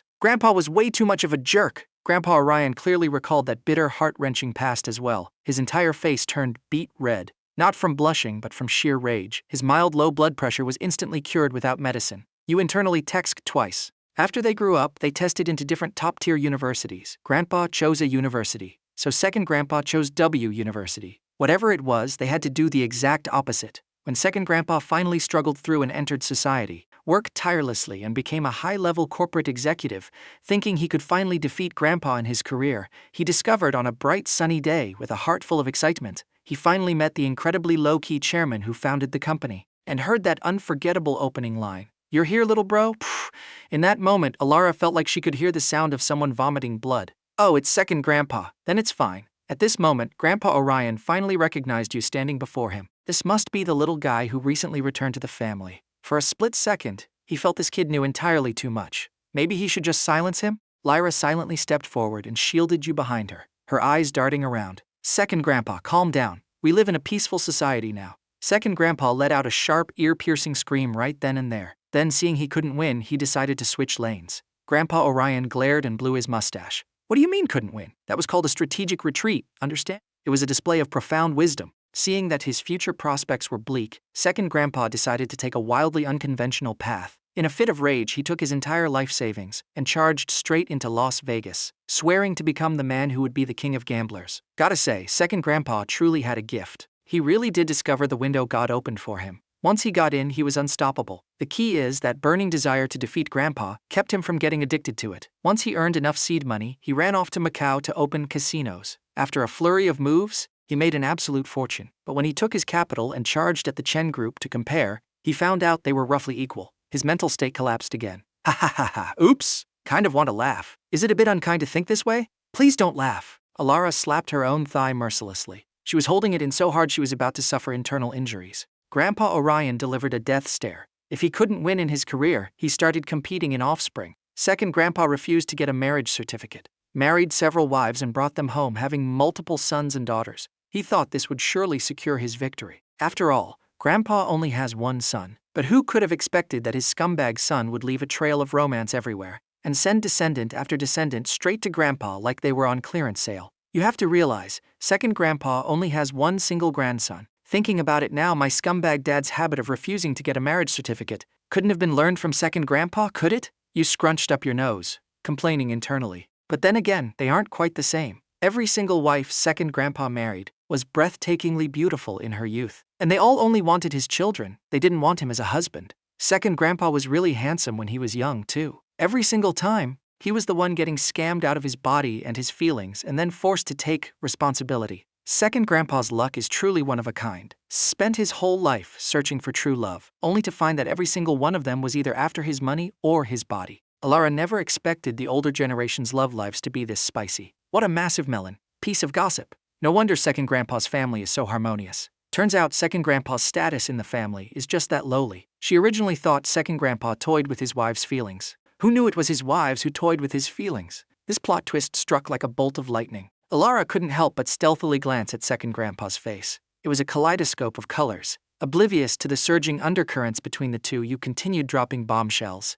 Later, after returning to the mainland, Second Grandpa discovered Grandpa picked up a new hobby, calligraphy, so he started intensely studying it as well. But who could have predicted that Grandpa's interest would only last for 3 minutes? Once he learned to write beautifully, Grandpa completely dropped the hobby. But look on the bright side. Actually, the main reason was that Second Grandpa was just being awkward. Grandpa never really took it to heart. All those troll moves he pulled were probably just pure, unadulterated teasing. Isn't that even more tragic? I treat you as my ultimate rival, and you don't even consider me a threat? Second Grandpa's entire life is basically a tragic history of battling against a troll. Today, Elara truly experienced the phrase "a small knife slicing a butt, opening one's eyes," an eye-opening experience. But while she was full from eating gossip, a much more severe problem had now emerged. Did they have to take turns keeping one eye open while sleeping tonight? Orion and Elara locked eyes. Having navigated the world for so many years, if he still couldn't grasp the current situation, he would be a massive idiot. This girl could definitely hear that little guy's inner voice too. "Excuse me, is it convenient to interrupt for a moment?" A cautious voice chimed in.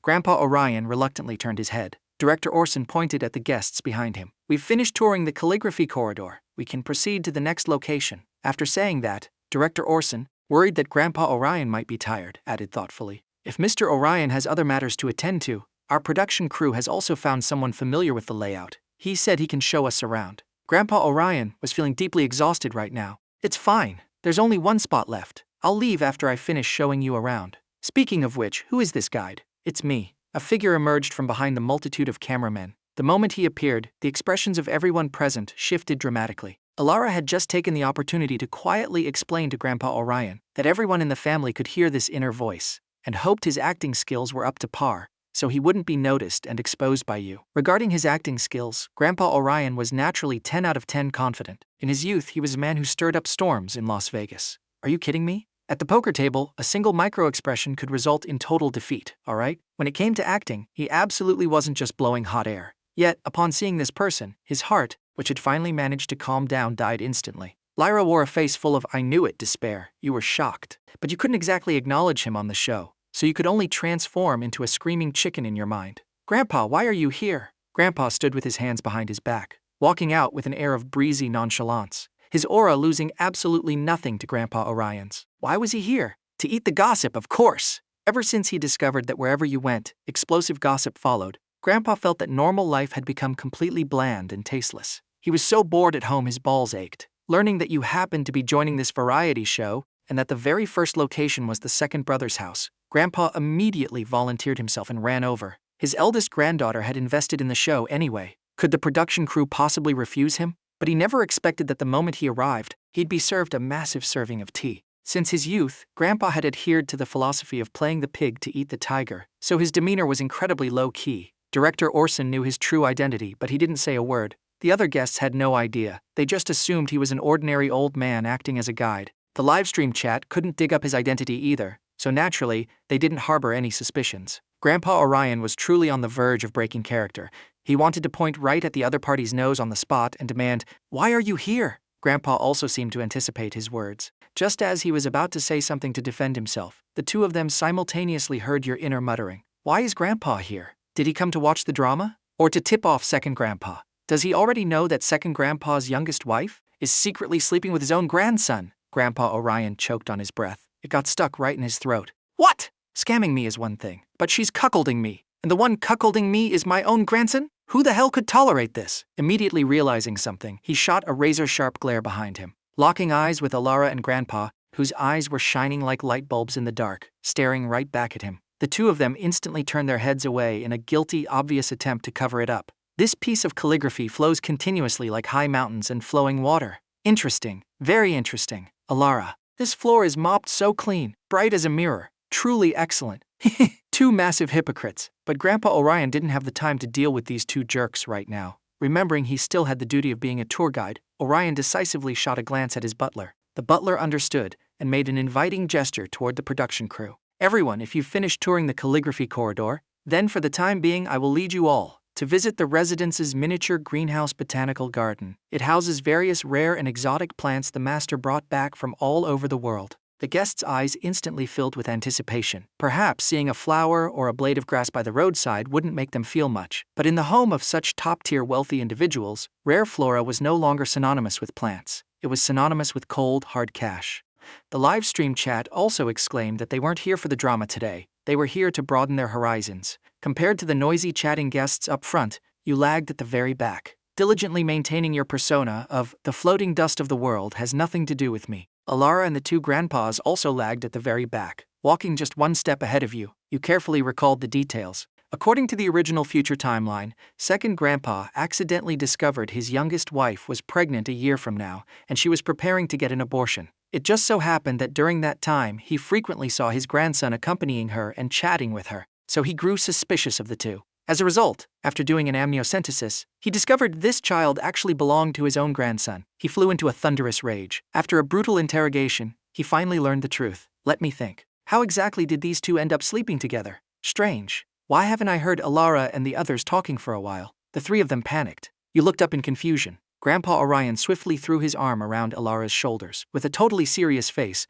he pointed at a blade of grass in the botanical garden. Do you see this? This is no ordinary grass. This is the grass from Wang Wei's poetry, worth its weight in gold. I went through immense trouble to win it at an auction. Elara nodded cooperatively. As expected of a great calligraphy master, you have a keen eye for grass, Grandpa. You two are being way too ridiculous. Your gaze landed on that patch of grass. How is this any different from the grass downstairs at my apartment? This is hard to judge, but I wish Second Grandpa happiness. Orion's face pulled into a long scowl. I thank you very much. So hurry up and tell me, how exactly did they end up sleeping together? Having visited this botanical garden before, the novelty had already worn off. So lacking any interest in this place, you continued to savor your gossip. So I'm just saying, a man shouldn't marry so many wives. The new youngest wife Second Grandpa married is 40 years younger than him. She's purely, 100% just after his wealth. Second Grandpa probably still doesn't know. This youngest wife of his was actually his grandson's girlfriend back in high school. During a business banquet, Second Grandpa's grandson got drunk, and the two of them committed an act of drunken indiscretion. Drunken indiscretion? If anyone else had given this excuse,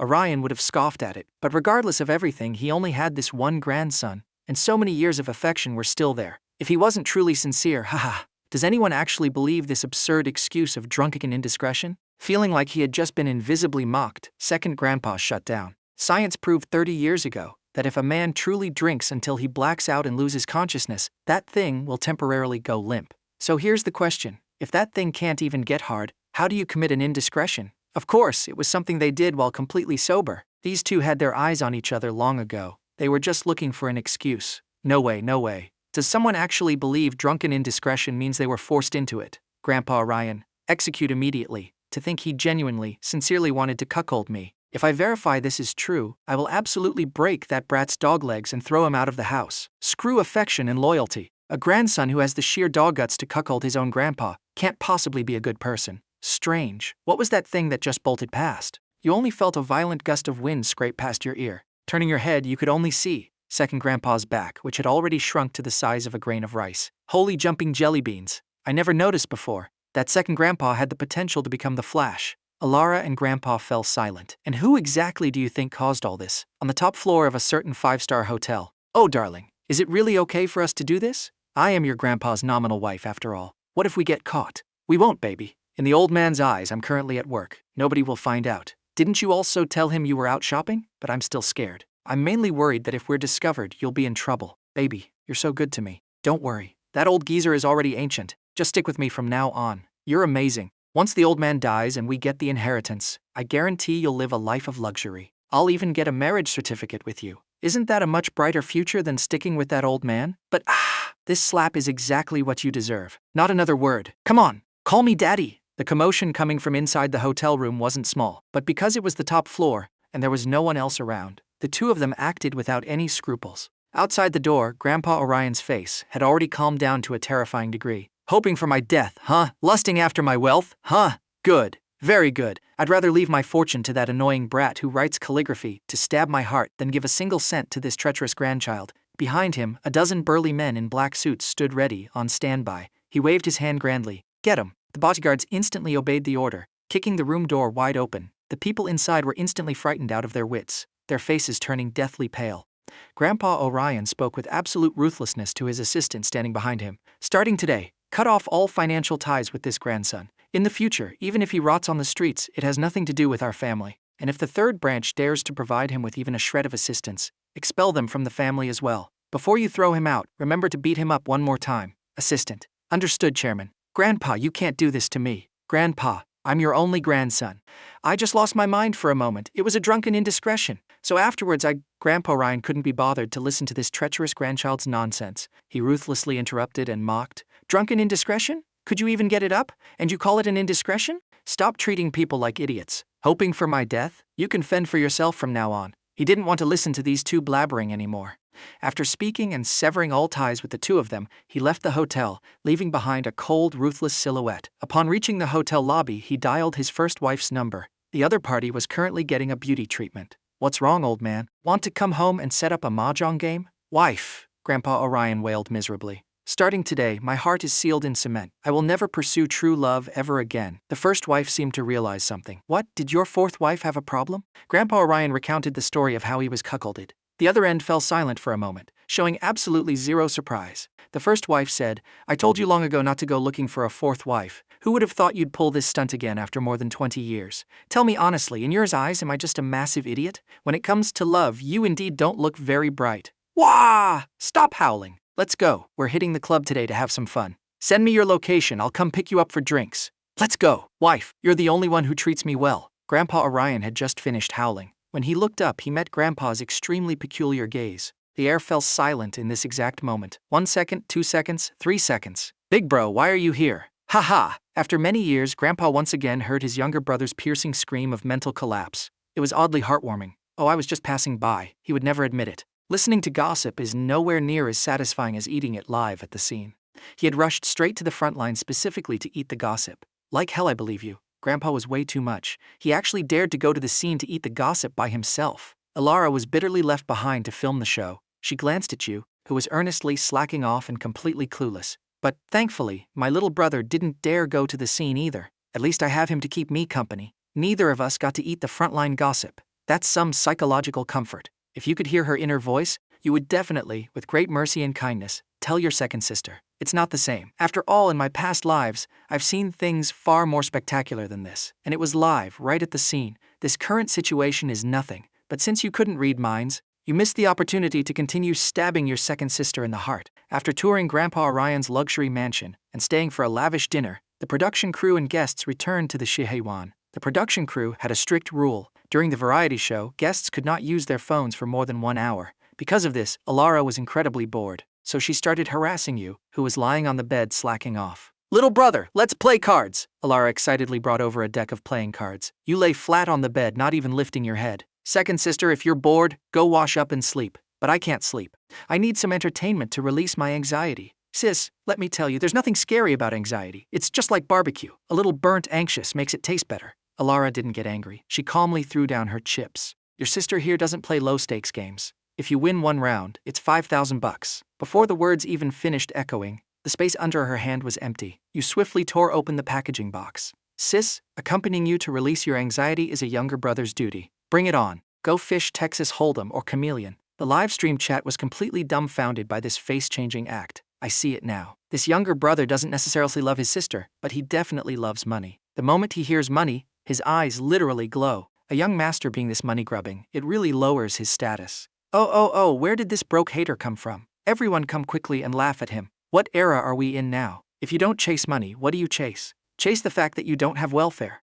Chase the fact that you don't wash your feet? Or chase the fact that you'll die early? Elara's mouth twitched. Just normal fight the landlord will do. You pulled Director Orson over to make it 3 people. Other guests could naturally be called over too, but you weren't familiar with them, so Director Orson was forcefully dragged over. Director Orson leaned in quietly. Isn't this a bit too much? Your brother is still so young. Others might not know, but didn't he? In the past, to film a movie, Elara had specifically sought out professionals to learn gambling techniques. Although she only learned the basics, dealing with a 14-year-old kid was more than enough. Elara also smiled and lowered her voice. It's fine. I'll go easy on him when appropriate. I won't bully him too badly. Besides, her goal this time wasn't to bully him. She mainly wanted to let this little brother know that his second sister was also incredibly badass. Of course, if she could let this kid taste the sinister nature of the adult world, that would be even better. Elara secretly tucked away her malicious intentions. The two of them spoke very softly. You couldn't hear them clearly, but the viewers in the live stream heard everything perfectly through the microphones. How can you bully a kid?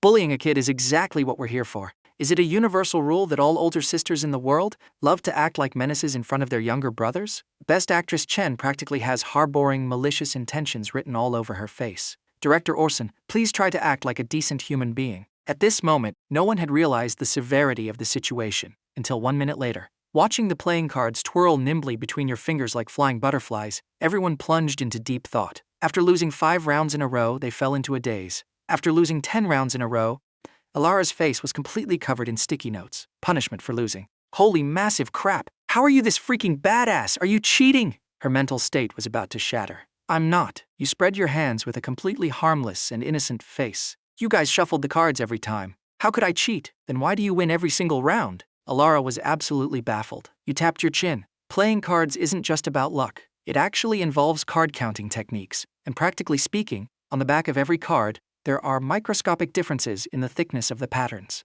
As long as I memorize these differences, I can win every time without fail. You said this as casually as commenting that the weather was nice today, and it was a good day to go to the docks and grab some fries. Elara and Director Orson didn't understand, but they were profoundly shocked. The livestream chat was also stunned by you, the background character who had been slacking off the whole time. High-end flexing often utilizes the most unpretentious language. I re-watched it several times and still couldn't spot any trace of the brother cheating, but his hand is insanely good every single time. Baby Chen, as arrogant as you were at the beginning, is exactly how pathetic you look right now. I'm unstanding her. I'm climbing the wall. Little brother, look at me. Me, tens of minutes ago, this will definitely be a crushing defeat. Me, tens of minutes later, this is indeed a crushing defeat. A reliable minor crushing. 2 unreliable adults in a card game. Director Orson originally thought he could ride his disciples' coattails to an easy win. Later, he swiftly kicked away the fake carry and clung tightly to the true carries, your thigh. Don't be sad. Victory and defeat are common occurrences in battle.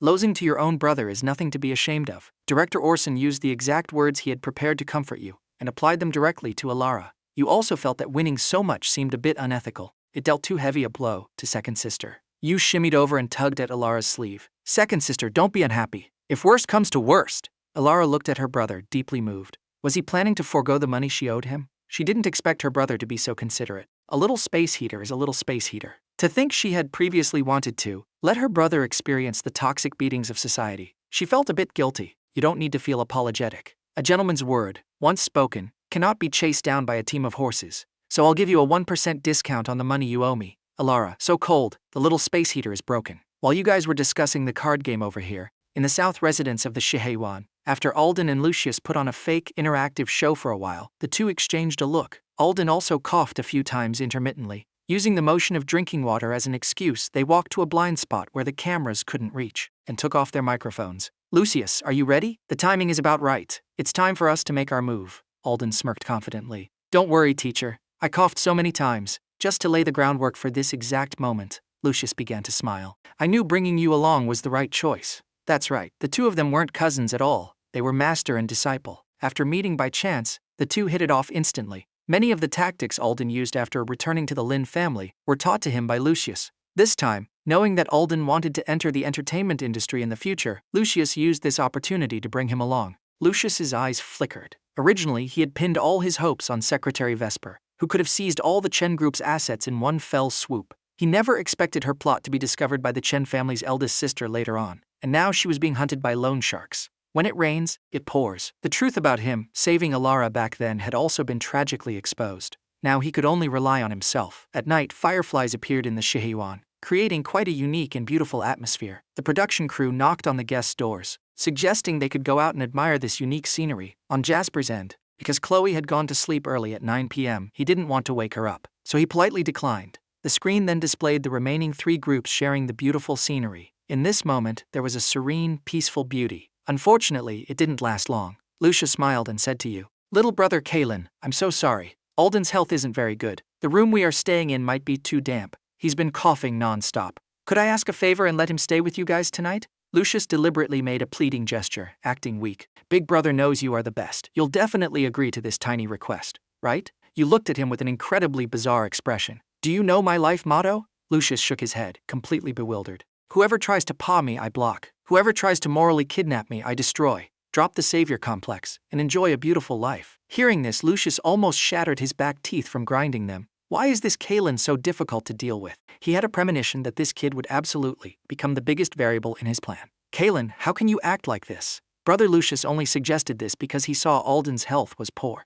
He just wanted him to come stay with you guys. How can you be so unreasonable and heartless? At most, you just suffer a little loss and give up half a bed. Haven't you heard that suffering a loss is a blessing? Sierra couldn't hold back anymore and spoke up, standing in front of Alden like a little fangirl, her mouth firing off like a machine gun. Suffering a loss is a blessing? Then I wish your blessings are as vast as the Eastern Sea. If you have nothing useful to say, don't flap your lips here. If you're bored, go lick a toilet bowl. These words turned Sierra's face a sickening shade of green with anger. Yet you spoke to her in an unprecedentedly serious tone. Just in case you misunderstand, I'll add one more thing. When I praise people, I might be being fake and insincere. But when I insult people, I am absolutely 100% genuine. After saying that, you turned your back to the group and pulled out your phone, wearing an expression that said, I can't be bothered with you. Unbelievable. Kaelen, do you have any manners at all? Sierra's nose was practically crooked from anger. Hearing this, Lucius gently patted her shoulder. Don't be like this. Little brother Kaelen is still young. Maybe he's just a bit immature. These words were crafted with high-level skill, praising on the surface while insulting beneath, hiding daggers and smiles. Seeing this scene, the livestream chat also felt indignant. Exactly, what kind of attitude is that? Who does he really think he is? Without Best Actress Chen, he's nothing. Brother Lucius is so pitiful. My heart aches for little brother Alden. I feel like something is weird. Little brother Kaelen seems to really dislike Lucius. The entertainment industry is deep waters. To avoid getting slapped in the face later, I'll observe a bit longer. What is there to observe? He's just ill-mannered. You completely ignored their passive-aggressive remarks. Elara, however, let her face turn completely cold. Who are you calling immature? Does my little brother need you people standing outside judging him? That's not it. Lucius didn't expect the person he was obsessing over to actually speak up. Earlier, Elara had acted completely indifferent to you. However, in a blind spot where no one could see, the corners of his lips curled up. He quickly suppressed it, and spoke to Elara, looking pitiful and fragile. I didn't mean to imply little brother Kaelen was in the wrong. It's just that Alden's health really isn't good. He's been coughing constantly. So I was just thinking if he could come stay with you guys for the night. Lucius bit his lip and spoke softly. Sister Chen, I know we had some unpleasantness before, but Alden is innocent. Could you please help take care of him? Elara was just about to say, Who the hell do you think you are? When she heard a familiar voice beside her. You patted your butt, shuffled behind her, and started playing with your phone, staying as far away from this group of people as possible. As expected, it's this trick. This guy from the entertainment industry has such a filthy heart. He's going to scam Elara again. You have to understand in this situation whether she agrees or refuses, she's going to suffer massively. Oh crap. Elara is going to become a massive sucker again. What do you mean again? Do you know how much trauma that short sentence of yours just inflicted on my soul? In this moment, Elara even felt bad for herself. Every time she thought she had an indestructible body of steel, this little brother would viciously stab her in the lungs, using actual events to tell her, stop dreaming. Of course, you had no idea what good deed you had just done. You were currently scrolling through news online. Hasn't it been posted yet? Looks like Lucius is somewhat smart. He knows not to let my second sister discover it early. My silly second sister probably still doesn't know that she is about to be packaged and presented as Lucius's freshly minted rumored girlfriend. Elara was speechless. I just stopped talking for a second. How did I become a rumored girlfriend? Lucius's move is incredibly toxic. You recalled the events of the past. That was shortly after you had just returned. Eldest sister was already in jail. Second sister was still a love-struck fool. At the time, Elara didn't know the corporation's incident was related to Lucius. She only knew Secretary Vesper was the main culprit who ruined the entire group. It was purely an accident. That day, you happened to want milk tea, so you dragged Elara along. Halfway through your stroll, you both coincidentally bumped into Lucius and Secretary Vesper passionately kissing. Elara realized these two were actually tangled up together. After a subsequent investigation, what else was there for Elara not to understand? Furious, she went to confront Lucius that very night. It was this exact action that thoroughly cemented Lucius's decision to offer her as a sacrifice to the heavens. At that time, in order to squeeze out the very last drop of Elara's value, what exactly did he do? Oh, right. It's remarkably similar to the current situation. Back then, while Lucius was stringing my second sister along, while enjoying the resources, he was already planning to kick her to the curb in the future and drain the last drop of blood from this love-struck fool. He deliberately created some ambiguous, but upon closer inspection, seemingly innocent scenarios with her in public places, making many people in the industry assume the two of them were an item, opening doors of convenience for him. Only Elara was kept completely in the dark. Using this door of convenience, he even got his hands on the keys to Elara's Yulin villa. Elara's heart leaped into her throat. Of course she knew she had a villa in Yulin. That place was near the sea, the scenery was stunning, and the security was excellent. It was perfect for vacations, but she was usually too busy building her career, and rarely had time to go there, let alone pay attention to it. Did Lucius actually just move straight in? Just thinking about this possibility made Elara feel sick to her stomach. But thankfully, getting the keys is one thing. He still didn't dare to move directly in. You have to remember, the persona he built around Elara was strong, brave, and unyielding to wealth. If one day he walked out of that house and happened to bump into Elara, wouldn't that persona shatter into a million pieces? But he couldn't possibly directly leak the past history between him and third sister to the public. If he did that, no matter what evidence there was, netizens might just curse him for fabricating rumors and trying to forcefully cling to someone famous. Therefore, he pulled a classic besiege way to rescue Zhao, create a diversion to achieve the real goal. For some unknown reason, your inner emotions suddenly flared up, and you automatically added a rapid, suspenseful drumbeat sound effect in your head. Elara's pressed finger clenched tightly into fists. Think if you want to think. Why are you adding your own background music? The most painful part was that she had to listen while also splitting her attention, to keep an eye on Lucius. Seeing her remain silent, seeming to quietly ponder something, he thought he was moving Elara's heart, and was continuously working hard, spouting pure BS, giving reasons 1, 2, 3, 4, 5, 6 about how Alden continuing to stay in the South Room might impact his health, and he was already on reason number 8. Speaking vividly and convincingly, as if it were absolute truth, yet neither of the two people in front of him were actually listening. Elara seemed slightly swayed, giving a perfunctory nod, and then without hesitation shifted her attention away again. So hurry up and tell me, little brother. If he runs out of spit later, your sister is going to have to speak up. You won't just watch your second sister fall into a trap, right? Right? The specific operation of Besiege Way to rescue Zhao was, think about it in the context of now. He specifically hired a photographer, wore a face mask himself, and carried a suitcase, acting as if he was moving into the villa. Moreover, he didn't even wear sunglasses or a hat. As long as it's a fan, they could easily recognize him. And every single one of those photos was heavily photoshopped. They are sitting right on his computer. His studio has already coordinated in advance with the major marketing account, Gossip Blog. As soon as he gives the word, they will immediately release the photos. And to avoid being exposed that the paparazzi was actually hired by himself. Before he left, he specifically went to property management and deleted the security footage from that day. This time, he brought Alden over, seemingly just purely for his brother's sake. But in reality, once Elara accepts, he will act incredibly happy. Combined with the fact that there were indeed some rumors about him and Elara before, netizens will definitely suspect their private relationship. As for refusing, it doesn't matter either. Lucius just has to act hurt when the time comes. He acts pitifully enough to make the audience connect the dots. As everyone knows, netizens are a species that will generate their own gossip. When the time comes, the marketing account will disguise itself as a paparazzi, claiming they accidentally captured photos of Lucius dragging a suitcase into Elara's villa, and then logically suspect that the two of them might have cohabitated before.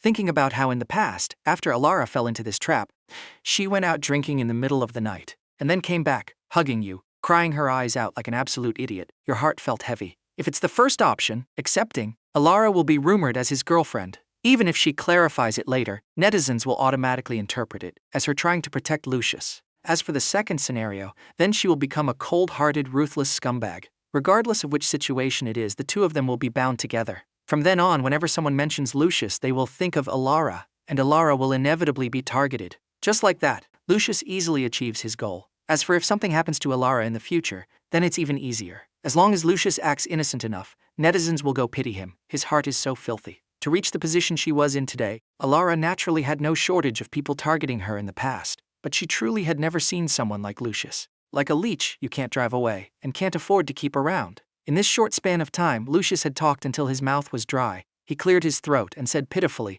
"Alden is here on the show because of me, after all. If something happens to him, how am I supposed to explain it? So please, Sister Chen, just let him stay at your place for one night." While Elara was still agonizing over her wording, wondering how to answer when both agreeing and refusing were wrong. "You had already jumped out first. You spoke with ringing clarity. I refuse." Lucius seemed to have anticipated that you might jump out like this. He bit his lower lip. Being rejected so bluntly, tears welled up in his eyes. "Little brother Kaelen, I don't think I've ever offended you. Why do you always have to?" Before he could even get the words "target me" out, you ruthlessly interrupted him. "Stop crying. The Victorian era called. They want their drama back. I just simply hate you." The expression on Lucius's face froze. Damn it! Having struggled in the entertainment industry for so many years, regardless of what happens behind closed doors, in front of the cameras, who isn't polite and courteous to everyone, unlike Kaelen, who says he hates someone without letting it fester overnight. Was Kaelen sent by heaven to ruin his career experience? But this worked out fine too. Being able to use the other party's words to bring up his history with Chen was even better. The expression on Lucius's face looked incredibly wronged. "Little brother Kaelen, I truly don't know what I did wrong. People always subconsciously side with the weaker party." Sieging Lucius's state, their hearts ached terribly, especially Lucius's fans in the live stream. Does this Kaelen have any manners at all? Does he not know how to respect his elders? And to think I actually had a good impression of him earlier. Sure enough, bad people are bad from the root. Being this aggressive at such a young age, what will he be like when he grows up? This is way too much. Lucius just wanted to take good care of his brother, and he gets treated like this in return? Unforgivable. My heart aches for Lucius. Hugs. From now on, I am Kaelen's #1 anti-fan. Without even needing to think, you knew. The live stream chat was definitely flipping out right now. But since you were barefoot, you weren't afraid of people wearing shoes. You had nothing to lose. You weren't entering the entertainment industry anyway, and had no intention of making a living off it. Naturally, you just did whatever made you happy. You crossed your arms, forming a stark contrast with the fragile Lucius. You spoke bluntly. "I don't know what I did wrong either, but you should definitely know that you're about to go to jail, right?" Under the charge of trespassing in a private residence, Lucius's pupils constricted. His very first thought was, how does Kaelen know? Then what about Chen Jing? No, if she knew, she definitely would have taken action by now. So it was highly likely that only Kaelen knew, and he had already deleted the security footage from that day. Even if the other party claimed they wanted to pull the footage, there was no evidence. Thinking of this, the other party had completely made a wrong move. Figuring everything out in an emergency situation, Lucius's mental state stabilized again. He believed that in a situation with no evidence like this, the netizens would absolutely stand on his side. "Little brother Kaelen, please don't spout nonsense. Why would I trespass in a private residence?" Exactly as he thought, the live stream chat facing this baseless accusation grew furious. This guy is so disgusting, actually fabricating rumors about someone going to jail. Do you have evidence? Daring to spout nonsense without evidence. Does he really think he can be completely lawless just because Best Actress Chen is covering for him? Of course I have evidence. Just one sentence made the 8 words the haters had just typed on their keyboards. "Kaelen, get out of the entertainment industry. Look incredibly pale and powerless in this exact moment." The barrage of comments also suddenly plunged into a dead silence. "That's impossible!" Lucius almost blurted it out loud. Elara also looked at you in shock. What echoed in her ears was a burst of smug laughter. "Ha ha ha, sweating bullets now, aren't you? My man, did you really think that knowing second sister would run into bad luck? I wouldn't prepare a backup plan. As early as a month ago, I smashed my piggy bank and sold iron to bribe the security guard at Yulin Community with a high price of 10,000 bucks, telling him, as soon as he sees you appear, before the video gets deleted, make a copy and give it to me. Wah, 10,000 bucks just for one day of security footage. My heart physically hurts. There was no exaggeration in this statement. For some unknown reason, the Lin family had always been incredibly stingy with you. Before Alden returned, aside from maintaining surface-level appearances, you only got 200 bucks a month for living expenses. After Alden returned and framed you a few times, you didn't even get the 200 bucks anymore. It was complete neglect. Either get out or fend for yourself. You truly did smash your piggy bank and sell iron for second sister.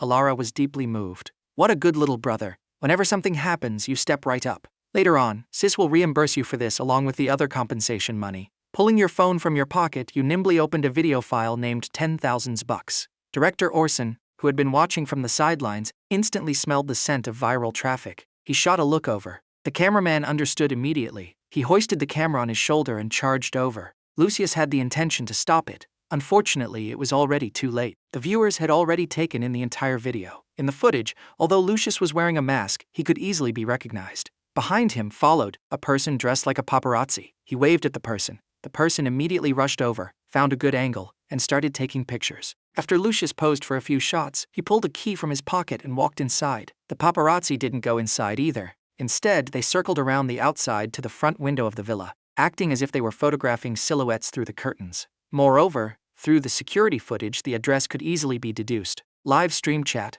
Oh my god, there's actually video evidence. Thank goodness my typing speed wasn't as fast as those keyboard warriors. I almost got slapped in the face. This is Yulin Villa. Oh my heavens. Isn't this a property Best Actress Chen exposed in the past? What kind of behavior is this? So Lucius really did trespass into Best Actress Chen's residence, and even took photos there. But, how did the younger brother know? And what is Best Actress Chen's stance on this? Doesn't Lucius always love taking advantage of the fact that others don't know the full story? To take things out of context and fabricate lies. You say it's as if I don't know how to fabricate lies too. You put on an expression of lingering fear. A month ago, there was an event near my school. It happened to be close to Yulin Villa. My second sister told me I could borrow that villa, since no one lives there normally anyway. So I went in. But I never expected, after staying there for 2 days, one day I came home and found my things had been moved. They were just moved, not stolen. So I hurriedly went to property management to check the security footage. You patted your chest. Probably because I went early, I happened to get the video copied. But I didn't recognize this person. Afraid of alerting the snake in the grass, I went to sleep at a hotel for the night. The next day, when I went back to property management to see if he came again today, I discovered yesterday's video was already gone, and the property management staff had changed to someone I didn't recognize. I was so scared. Figuring less trouble is better than more trouble, I quickly moved out as soon as my business was done. I originally thought this matter ended there. I never expected. Your gaze landed on Lucius. Everything that needed to be said was understood without words. The live stream chat was entirely shocked by this truth. What kind of horror story is this? Just imagine, if you were 14 years old and found out someone sneaked into your house without your knowledge, it would seriously become a lifelong trauma. Replying to the comment above, what's even more terrifying is, did Kaelen recognize him? Is that why he was so resistant? That makes total sense then. But little brother Kaelen, if you were that scared, you should have called the police. The police officers would protect you. Actually, it's not impossible to understand. Look at all those school bullying cases. Those kids didn't call the police either. Little brother Kaelen was very likely genuinely terrified. Thinking about it this way, Lucius did something like this, and still has the nerve to act pitiful here. What exactly is his goal? So scary. Why do you people believe whatever the wind blows your way? What evidence proves the person in the photo is our Lucius? Maybe it's just someone who looks like him. If it really isn't Lucius, then Kaelen casually slandering people still shows he has no manners. The live stream chat turned into an absolute war zone. Having finished your performance, you confidently shot Elara a look. With words having reached this point, Elara should be able to understand your meaning, right? In this kind of situation, she should charge out and cooperate with you. No way, no way. Elara wouldn't be so blind to the situation as to tear down my stage, would she? Although it wouldn't go as far as tearing down the stage, she genuinely hadn't figured it out for a moment. Elara successfully received the signal. She stepped forward and shielded you behind her, looking at Lucius with icy eyes. How do you have the key to my house? Trespassing in a private residence. What exactly are you trying to do? Lucius opened his mouth, frantically trying to think of another excuse. At this moment, you casually threw more fuel on the fire. Could it be that this older brother wants to manufacture a rumored romance? Your voice wasn't loud. It even sounded like a sudden whimsical deduction. But the speaker had no intention, while the listener took it to heart. Elara inherently possessed a massive fan base. The reason they hadn't spoken up earlier was just to observe the situation's development. Hearing this, they couldn't sit still anymore, and began an overwhelming, carpet-bombing search. Hearing this, Lucius broke out in a cold sweat. He was doomed. Today, to better let public opinion ferment, he had specifically arranged for the marketing accounts to release the photos 10 minutes after he left. Originally, public opinion taking shape required time. He still had a chance to delete them and pretend nothing had ever happened. But now, once netizens went looking for them, this would become the final straw that hammered the nails into his own coffin. Live stream chat. Found it. Holy crap, it really is a marketing account. Title, certain male star suspected of cohabitating with best actress. I'm calling BS. If this isn't hard evidence, what is? This is practically hammering him into the grave, fam. I suddenly have a theory. Lucius bringing Alden here today couldn't have been premeditated, right? Did he want to make some move that would make us misunderstand, and then release the pre-prepared marketing account post to make us misunderstand their relationship and thus hype up a rumored romance? What the hell are you analyzing? Oh, so you know everything now. Maybe it's Elara and Kaelen teaming up to frame our Lucius, trying to step on him to climb higher. Did zombies eat the brain of the commenter above? Or are dung beetles looking at your brain with shining eyes?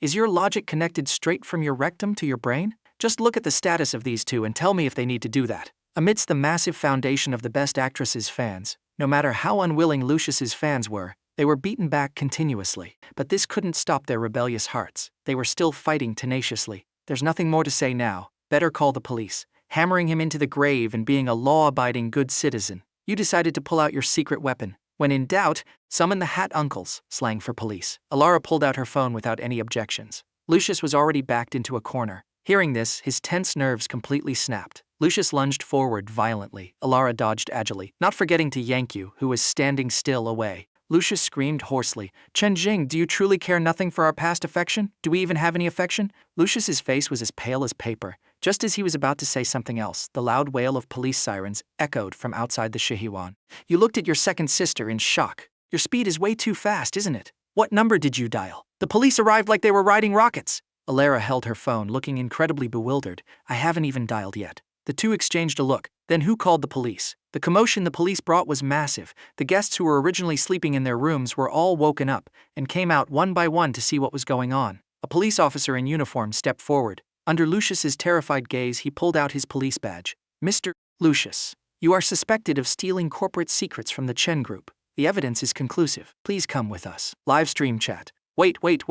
I don't get it. Wasn't Lucius trespassing in a private residence? How did it turn into stealing corporate secrets? The Chen group, is that the super badass Chen group that I'm thinking of? The weather for this bankruptcy changed way too fast. 1 second I was defending them, the next second the cops are here. My face hurts so much. Hearing stealing corporate secrets from the Chen group, you had a sudden realization. It was eldest sister. Lucius had previously used second sister to steal company documents. He probably thought all the evidence had been destroyed. He never expected eldest sister would actually dig it up. Elara froze, then also realized what was happening. Before the police could take him away, she hurriedly rushed over and handed the evidence of trespassing in a private residence over to the police, terrified of missing the opportunity to drop rocks on someone who had fallen into a well. As for the resentful glare Lucius shot back at her, she completely and utterly ignored it. Eldest sister! Seeing the figure walking in from the doorway, you immediately greeted her happily. Seraphina saw you, and her stern face softened slightly. Seeing Elara, it turned cold again. Elara cried internally.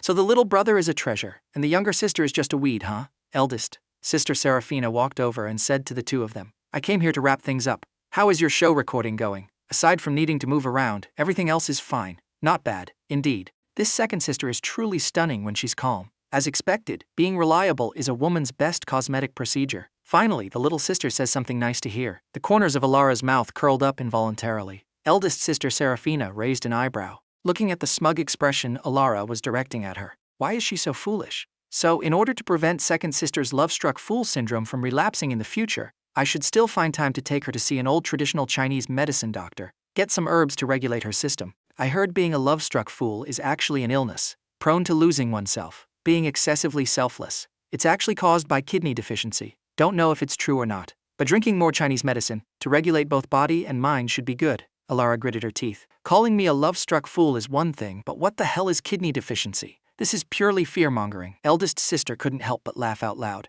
Conclusion, the smile doesn't disappear, it just transfers to someone else. This scene of the three chatting was captured by the cameraman. The live stream chat, which was previously accusing Lucius, paused. Although netizens had some guesses about you and Elara's identity when they heard Chen group, seeing this scene unfold still left them shocked. So these three are really siblings? I heard before that Chen Jing's background was solid. I didn't expect it to be the Chen group. I thought they just shared the same last name. Who could have guessed this? So Kaelen is undisputedly a wealthy young master. What is he doing recording a variety show? Experiencing life. It's all thanks to little brother Kaelen this time. Otherwise, Best Actress might have actually been dragged into a scandal by that White Lotus. After what just happened, the viewers had long tossed your earlier impolite attitude beyond the clouds. After all, it wasn't like you threw a tantrum for no reason. If this kind of garbage situation happened to anyone, who could possibly maintain a pleasant face? Moreover, based on the police's words just now, just those 4 words, stealing corporate secrets regarding Lucius carried an explosive amount of drama. In short, once this incident blew up, not only did it not bring you any negative impact, you also gained a horde of fans.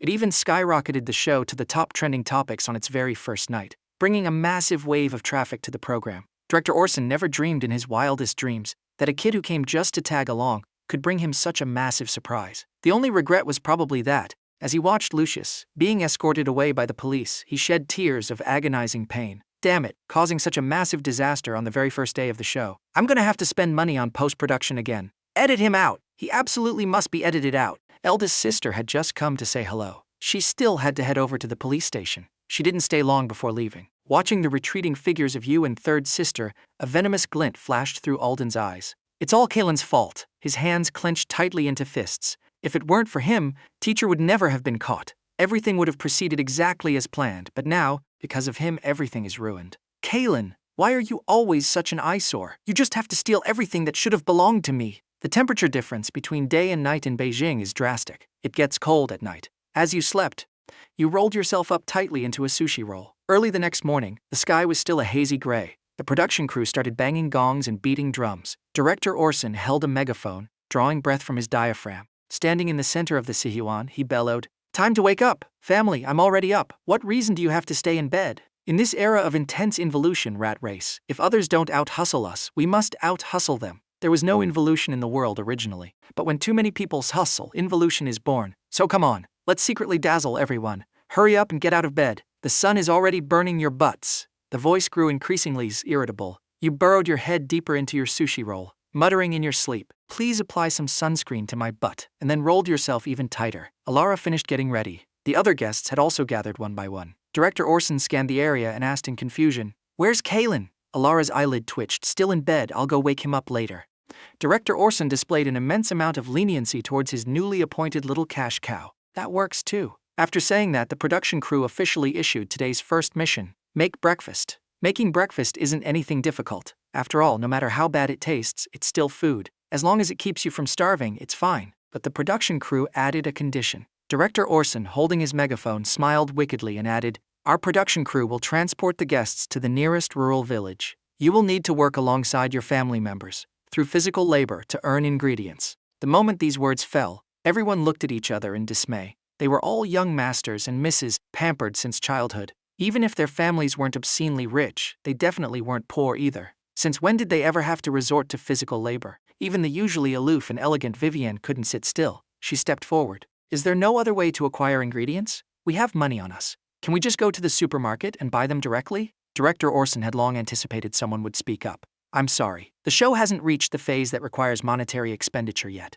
But then he changed his tune. "Aside from physical labor, there is actually an option to win by wits, and those are all top-tier ingredients." Hearing this, the guests' eyes lit up, but adhering to the thought that the director's crew rarely had any good intentions, no one spoke up rashly. Sure enough, the catch followed immediately. Director Orson, "Of course, the risks are directly proportional. Our team has prepared 2 questions. Each of you has 1 chance to challenge them. 1 question for the adult, 1 question for the child. If both answer correctly, you win the ingredients. Conversely, if you answer incorrectly, you lose your challenge opportunity. At the same time, before you go to the village to get food, each person must additionally help shuck 20 ears of corn. Each person additionally shucks 20 ears of corn, which means 40 ears of corn in total." The guests' faces turned green. Anyone with a brain knew the director's crew wouldn't put out any simple questions. They weren't even giving them a chance for trial and error. They didn't want to end up losing the bride and their army, losing everything. Taking all their expressions in, Director Orson felt internally smug. "So from left to right, state your choices."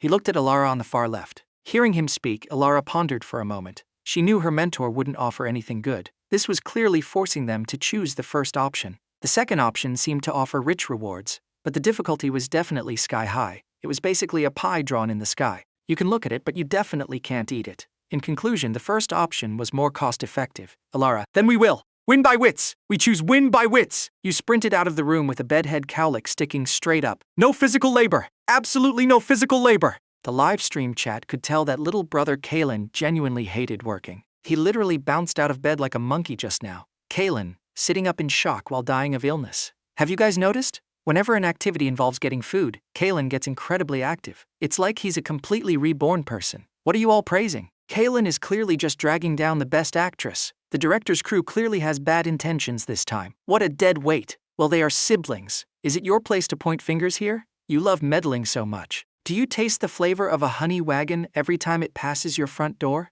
Brother, why did you come out with your hair so messy? Chloe, being the youngest girl here at only 8 years old, reached out her hand to smooth down a piece of your hair sticking up. Hearing her, you turned your head. The other party had changed into a blue dress today. Her eyes were filled with pure innocence. Looking at her, you suddenly gave a faint smile, deadpan and serious. Because I was genuinely just too busy. Do you believe in the light? That's right, I am actually Ultraman Tiga's good buddy. Last night, I went to save the world. The young girl stood beside you. Her beautiful eyes curved slightly, carrying a trace of a smile within them. Her snow-white nightgown ruffled slightly in the wind, her long hair cascading casually over her shoulders, her fair skin carrying the faint flush of someone who just woke up, looking like a masterpiece carefully painted by the creator. Unrushed and unhurried, you pulled out a bank card and said, "Please support me. Whether you have issues or not, you can transfer some spare change to this card to contribute to the cause of world peace." Your appearance was undeniably superior, so superior that even when you were spouting absolute nonsense, when Chloe heard your request for money, her very first thought was to give it to you. It was just a tiny bit of money. Why shouldn't she give it to you? Let alone spare change. Even big money would be fine. Even if he said he was the Ultraman Tiga family head, I'd believe it. What bad intentions could an older brother who looks like a prince possibly have? He just wants to sleep a little longer. Indulge him. Also struck by a critical hit of handsomeness wasn't just Chloe, but the audience in the live stream as well. Yesterday, to minimize your presence, you essentially hid from the camera while moving around, rarely showing your full face. The only time you showed your face was at night when it was pitch black. After third sister found out, she pulled you aside and talked to you, telling you to smile more in front of the camera, using your looks to increase the audience's tolerance level. There were many benefits. You had no objections. You knew you didn't have much substance, so you'd just rely on your face. Relying on your face was the easiest path. Just sitting there was enough. As long as they don't make me do physical labor, anything goes. Such a handsome face. I'm just saying I'm falling straight into this fandom, okay? No, I need to go grab a handful of dirt to calm down. Was I blind yesterday? With such a handsome face? How did I remain so indifferent? Who possessed me yesterday? I really hate Kaelen. Saying one thing to your face and another behind your back. He's actually a quite cold person. For example, why did he enter my heart without my permission? And he won't even take responsibility. Damn it, I'm officially a fan now. The director pulled out the pre-prepared answer boards. Seeing this, the other guests immediately halted their steps. They didn't make a choice and began to observe from the sidelines to see exactly how difficult the production crew's questions really were. Elara stood her ground, incredibly calm, although she didn't like studying and even entered the entertainment industry back then to avoid going to school. Later on, as she became more and more famous, her idol baggage became increasingly heavy. She still honestly rolled her way back to get into a prestigious university. Therefore, regarding these questions from the production crew, she wouldn't say she had a 100% chance of winning, but she was absolutely 70 to 80% confident. The only variable was whether you would drop the ball. This was Elara's thought process right up until the questions were revealed. The director's crew randomly drew a question board. Question: what does a fly taste like? Sour B, sweet C, spicy D, salty. After choosing, please describe in detail and explain why. Everyone, this question is a bit mentally deranged. Director Orson also thoughtfully added, "This isn't a question we just made up out of thin air, mind you." Elara stared blankly at the board. Her hard-earned, prestigious university degree suddenly felt entirely useless. Her 70–80% confidence plummeted straight through the floor and into the Earth's core. A fly? Who on Earth goes around tasting flies? She shot a death glare at Director Orson, who simply offered a smug, innocent shrug. He had perfectly calculated this. He wanted to see the high and mighty best actress roll up her sleeves and shuck corn. The other guests secretly let out sighs of relief. Thank goodness they didn't volunteer first. Just as Elara was about to admit defeat and resign her manicured hands to a morning of brutal agricultural labor, that familiar, lazy drawl echoed directly into her brain. Old man Orson really has no lower limits. Does he actually think a bizarre biology trivia question can force me to do manual labor? As a professional slacker, I have an extensive reserve of utterly useless knowledge solely dedicated to avoiding work. Elara's eyes lit up. She subtly tilted her ear toward you, her posture instantly regaining its Ice Queen's elegance. Obviously the answer is B, sweet. You complained internally, your face still looking like you were half asleep.